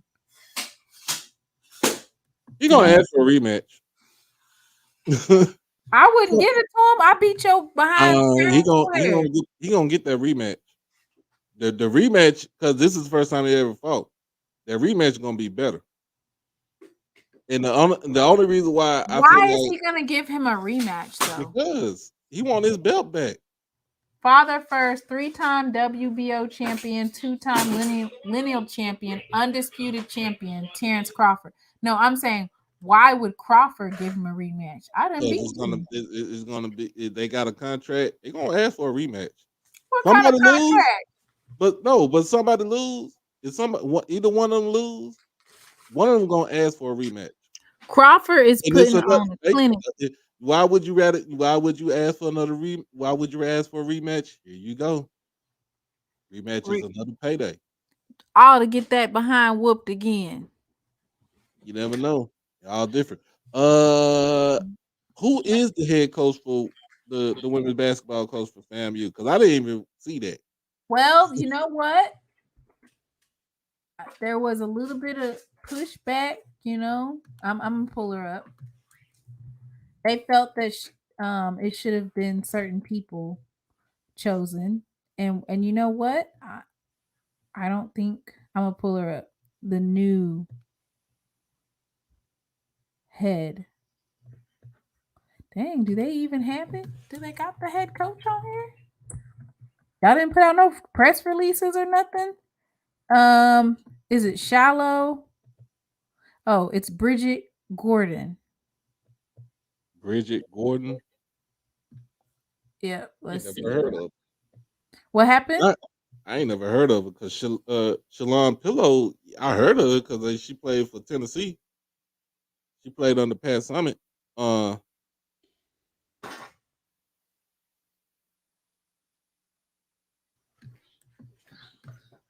Let's meet her. She's a Hall of Famer and a former WNBA player, and she's most recently served as an assistant at New Mexico State.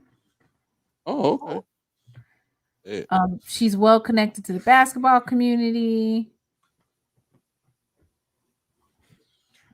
I'll just put her up there. I know they had some other folks that they were trying to get or slated to choose from. I pulled her up.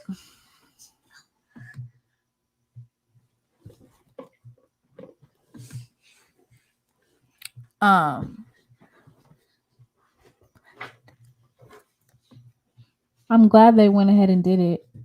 I wish they would have done it sooner so she could have been. Yeah, it's way late because now she ain't gonna be able to recruit him. Former Lady Vols legend and 2007 Women's Basketball Hall of Fame inductee Gordon became the 8th women's basketball head coach in Florida A&M's history.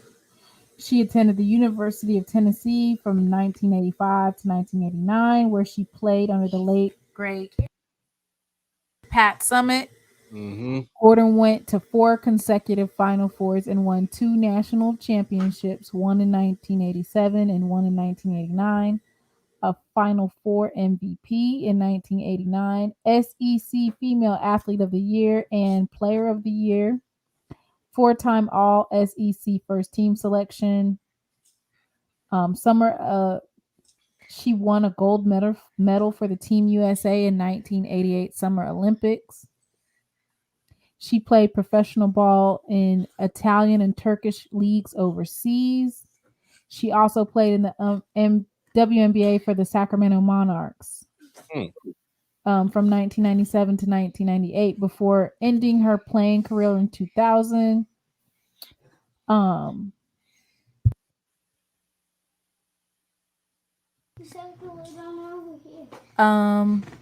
Let me see.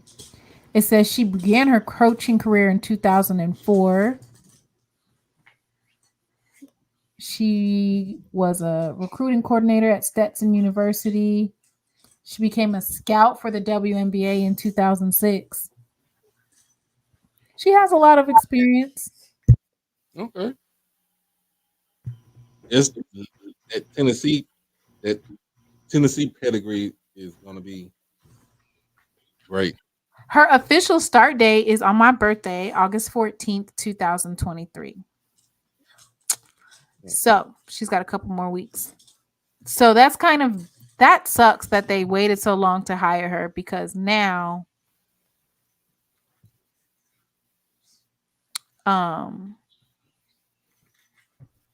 she's looking at struggling her first season. You know what I'm saying? Like, y'all waited too long to fire the first one, and you waited too long to hire her. Yeah. I guess the game's over. The fight is over. Yeah. TKO. He go to Crawford.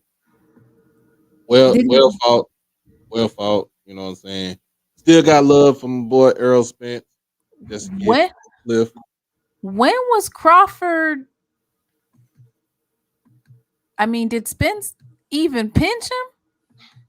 Got a pinch somewhere. Did he pinch him? What was the cards? Let's see what the cards were. Somebody, oh Lord, they said stop the fight. They said stop the fight. I love you, mommy. I love you too, baby. Can you pull that up? I ain't gonna lie, I'm getting cooked. I ain't gonna lie, I'm getting cooked. It's okay. Doc, it is okay. You ain't worried about him. You ain't worried about who? Ain't worried about that. They said stop the fight, dog. They said that it was bad. You about to do me like this? Who? I'm just sharing the news. I'm sharing the news. Really? Teach your man how to squat. It says asking the ref why he stopped the fight. Bro, you look like you got tortured at Guantanamo Bay. They said this is not Rocky. Stop the fight. Everybody's crying and telling them you gotta stop it.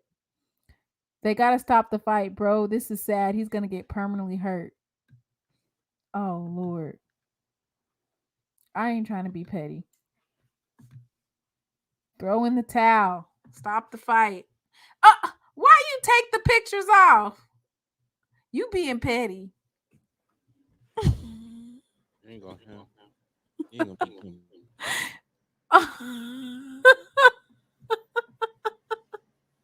You ain't gonna be doing me like that.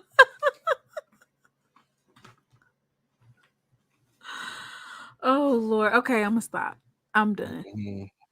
I'm done. Let me stop.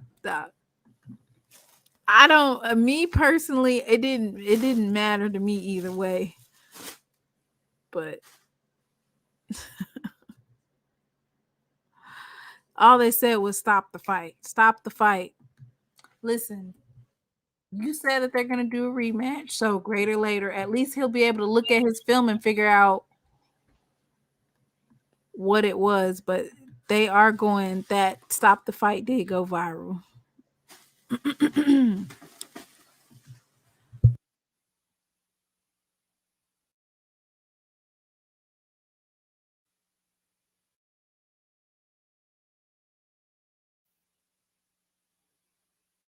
So we good.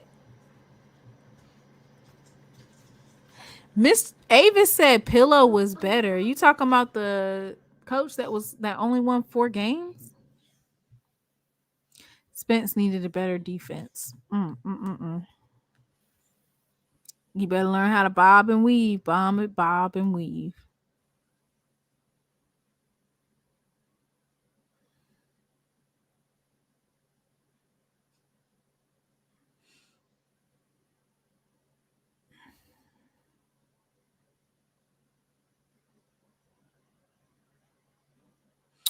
Marching 100, it does suck because Pillow could have resigned after the first. She could have really resigned after the season was out.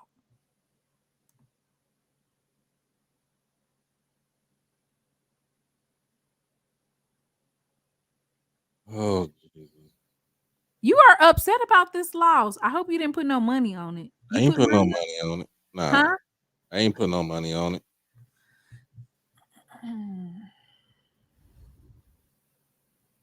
I ain't put no kind of money on it.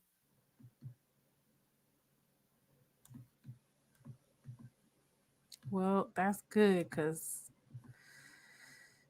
that fight, it looked like it was real dangerous. You know what? We're not gonna go there. We are not gonna go there. Lord, can I share this one more joke? Nope. Please? God said, don't be petty. As petty as we are with the SWAC, come on, pull it up. Well, that's it. Well, be petty with the stud that's trying to talk noise over here, Jamon Smith. I'm not even in the chat. Everybody else is handling that. Here, let's do this one. This one was funny. Pull it up.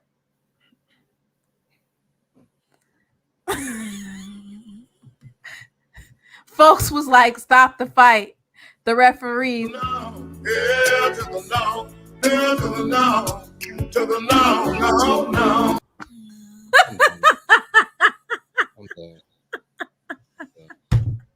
You know what? Listen, some of them refs, they had the fight going more than 7 rounds. I am done. What? That was funny. No. Yeah, you don't got no type of sense of humor. Come on. Well, I got sense of humor, but you ain't gonna no. You know what? Lord, he said, stop the fight. It's over now. All right, y'all. Are you making some special announcements? We got some yeah, Arrow did not put on for Texas. Man. They said everything is bigger and better in Texas. And it is. That and law. we are.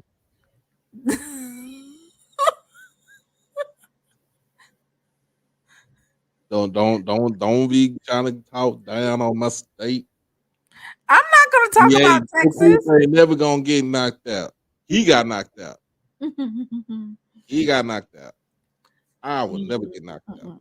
I'll shoot you in the kneecap before I get knocked out. Oh Lord. But what's coming up? What's up with you for the next coming weeks? So it's countdown to to football season. Countdown to football season. We got some content coming soon from SWAC Media Day. Yep. So whenever they come in, I'm just gonna be putting it out there. So I'm just trying to get some rest. Monday, I have a store audit. So, we're gonna be in there from early sun up to sundown. No, hell no. I ain't gonna do no sundown. Shoot, my shop ain't that big. But we're gonna be counting everything up in there because some of my numbers are looking off. So we try to get a lot more stuff to come into the shop. So pretty much that's what's gonna happen.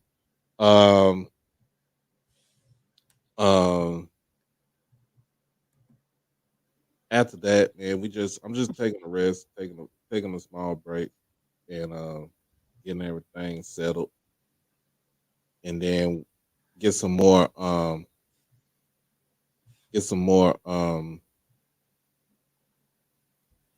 content ready. So also right.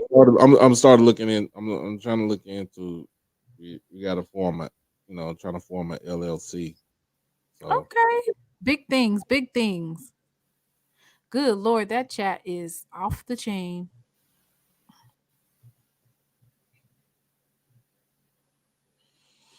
Okay, yeah, with Tank, yeah, Isaac Cruz and Tank, man, Earl Spence still gonna put on for the city. I ain't gonna lie, I ain't gonna trip. But Tank is a dog. Please, please, um, don't. What I meant by talking about innocent people, um, my mother and I got family members still stay there that don't want to move, and there's nothing that they can do. They go out and vote each and every time, young man, and things still, don't progress.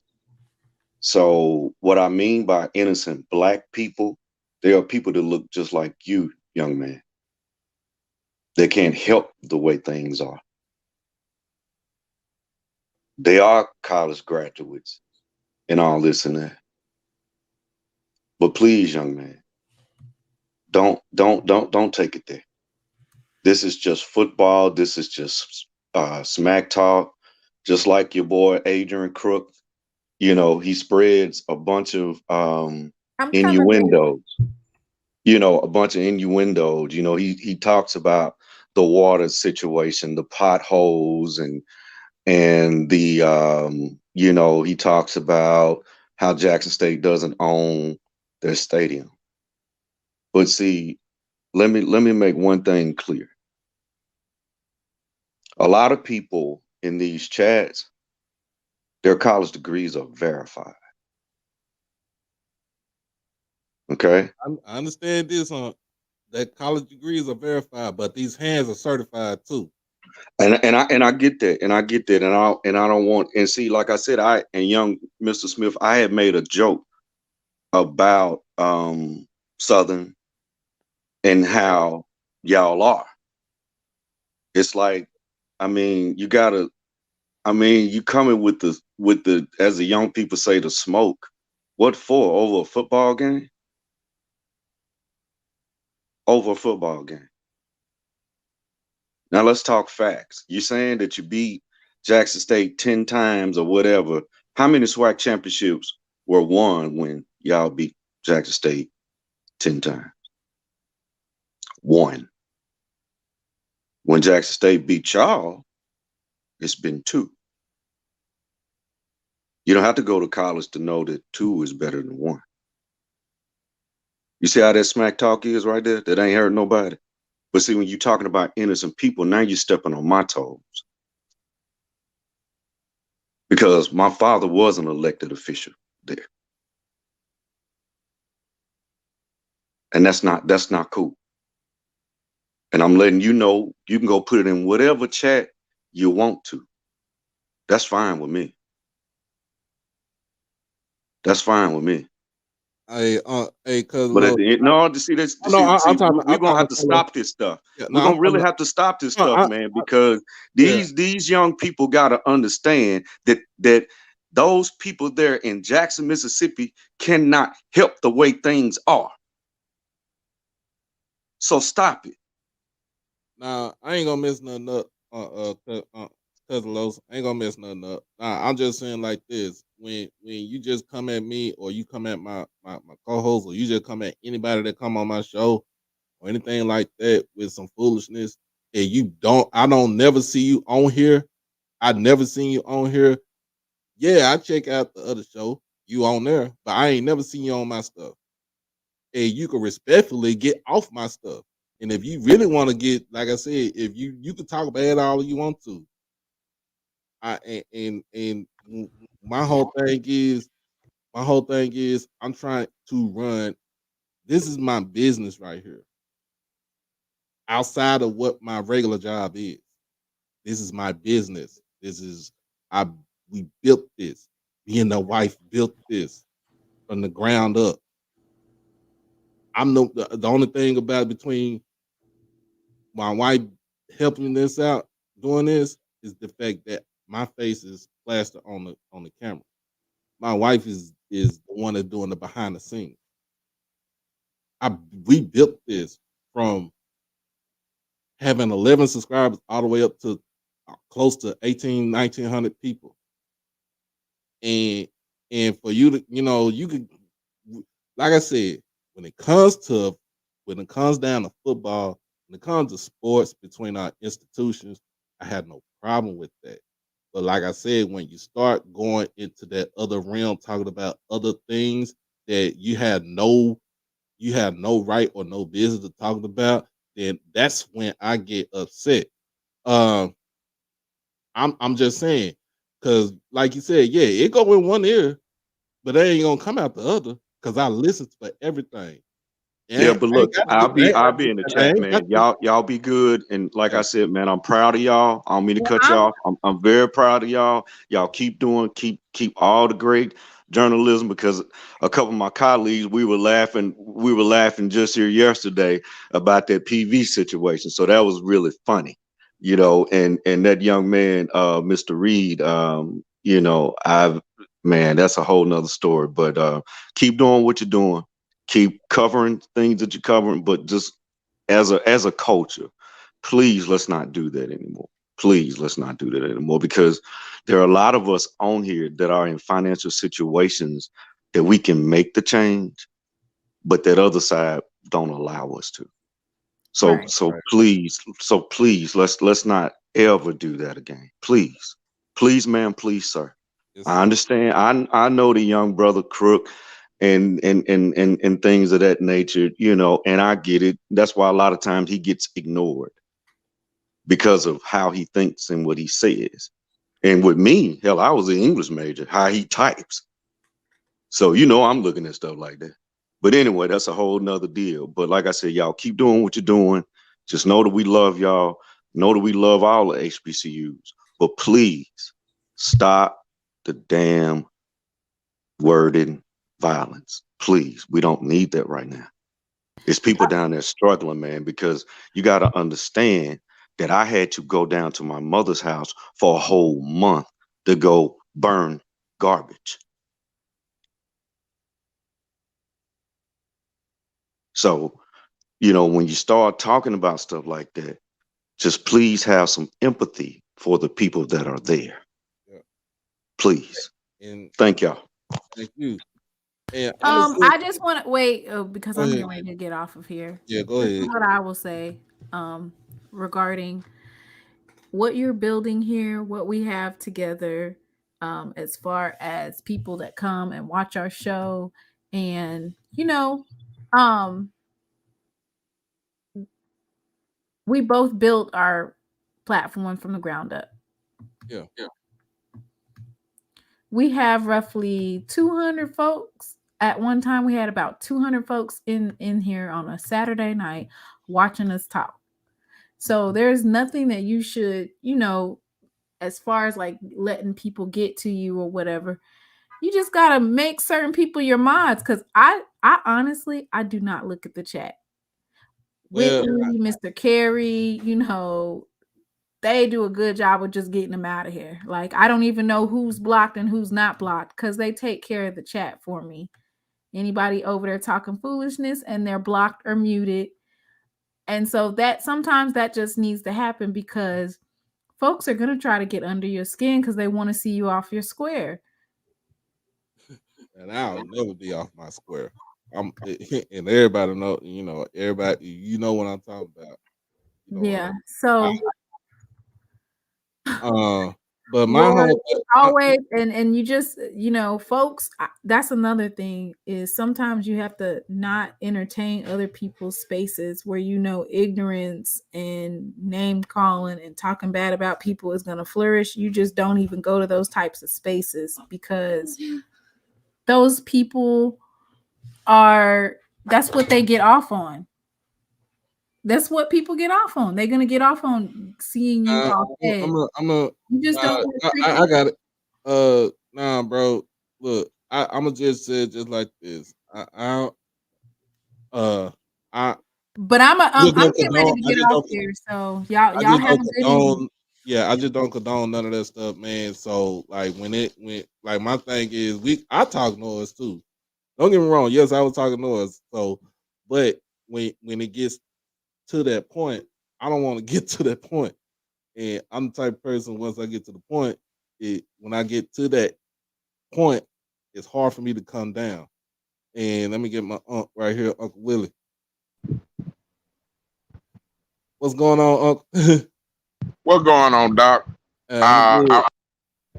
Look, man, I know how you feel too. He was talking noise all through the chat, and you know when the president came down, when Benny Thompson did an evaluation, they said it was 19 cities throughout the United States that was on the crisis of water crisis. Now the other guy was saying something about the stadium.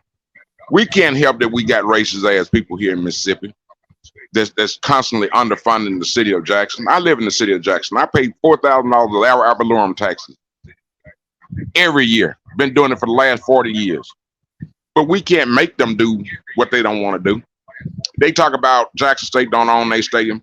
USC don't own their stadium. All universities that are what they call urban universities, the state gives them a stadium. They gives them a memorial stadium in every city. In every city that has a urban university, the state provides them a stadium. They don't own a stadium.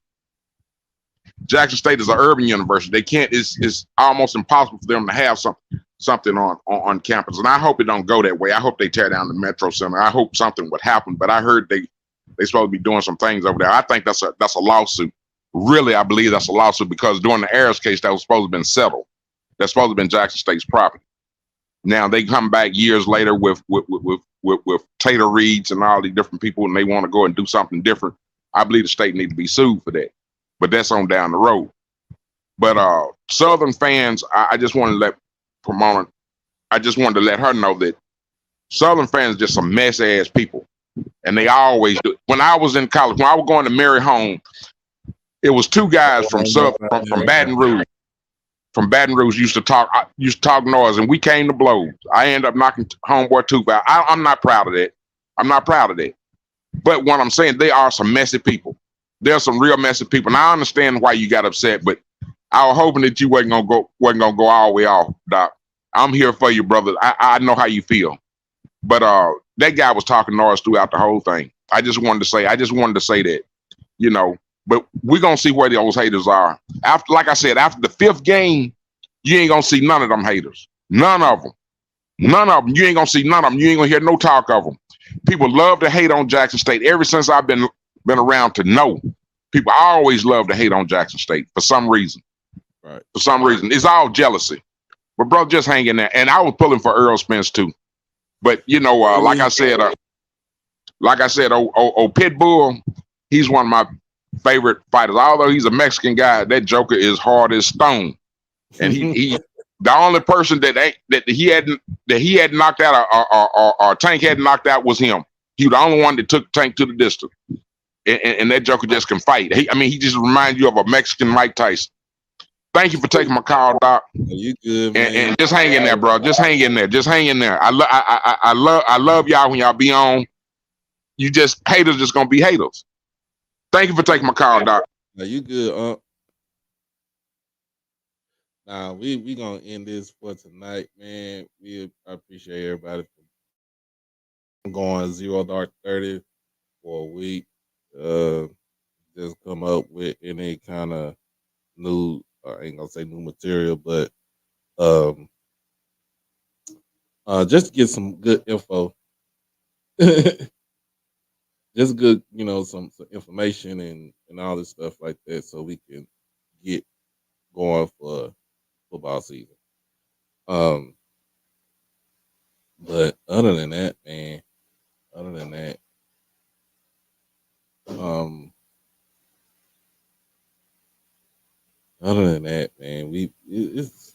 it's all love. I still wouldn't care about them folks down 55. So, but we'll be back on this thing. We'll be back on here. I'll be back on here next week. Not next week, but next Monday. This week, this coming up week, like I said, I got an audit at my store. Got some other things going on, and like I said, we're gonna do some researching and try to get everything going as far as getting the getting a new format going on and try to get people to come on here. We can talk football. We can talk football, but um, I'd apologize for losing my cool because I just don't. I don't condone it. I don't condone it, and like I said, me and the wife, we built this thing from the ground up. I'm gonna have to. I'm sound like I'm gonna sound like Franklin off of Snowfall. We built this from the ground up, brick by brick. So I don't have mine on my Facebook. I just use it on my Facebook because sometimes my mom can go on there on my Facebook channel, on my Facebook page, and look at the show from there.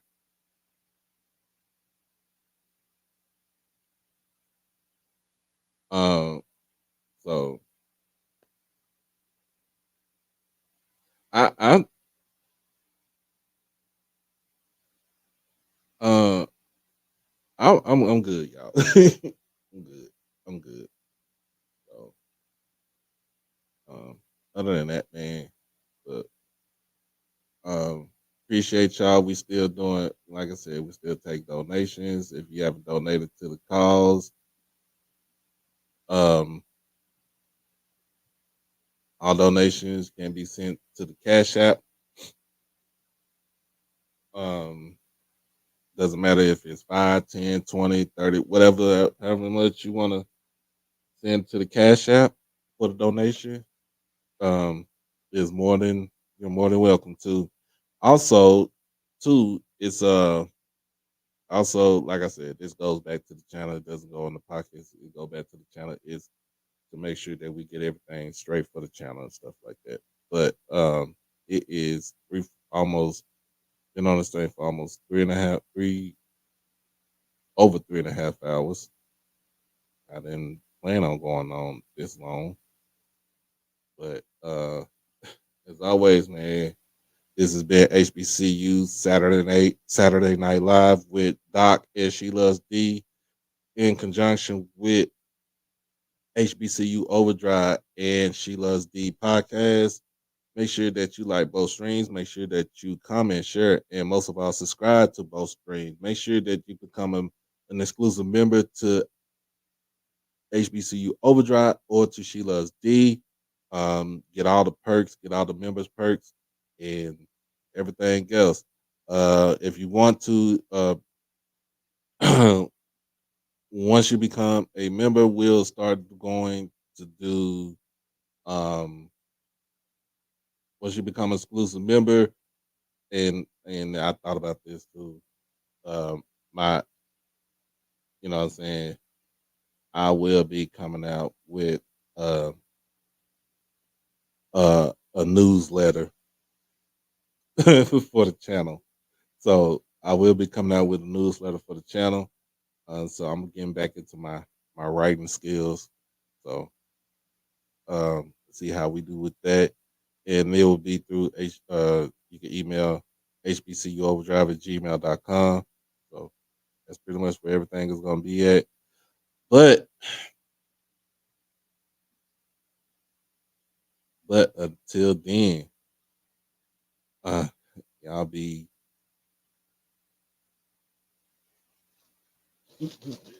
hold on. I had to get stuff from my son. Look, I told you my setup is right next to the deep freezer. But anyway, man, y'all be blessed. Y'all stay safe. Y'all stay dangerous. Check out replays of the shows. Make sure that you share it with some folks. Make sure you check out the interview I did with TC Taylor from SWAC Media Day. I would probably bring out some more stuff, especially for Mississippi Valley, and hopefully we'll get all of our stuff in um, uh, by this week, by next week. But Again, y'all be blessed, y'all. We have to stay. We'll be back on here, not this coming Monday, but the following Monday. All right.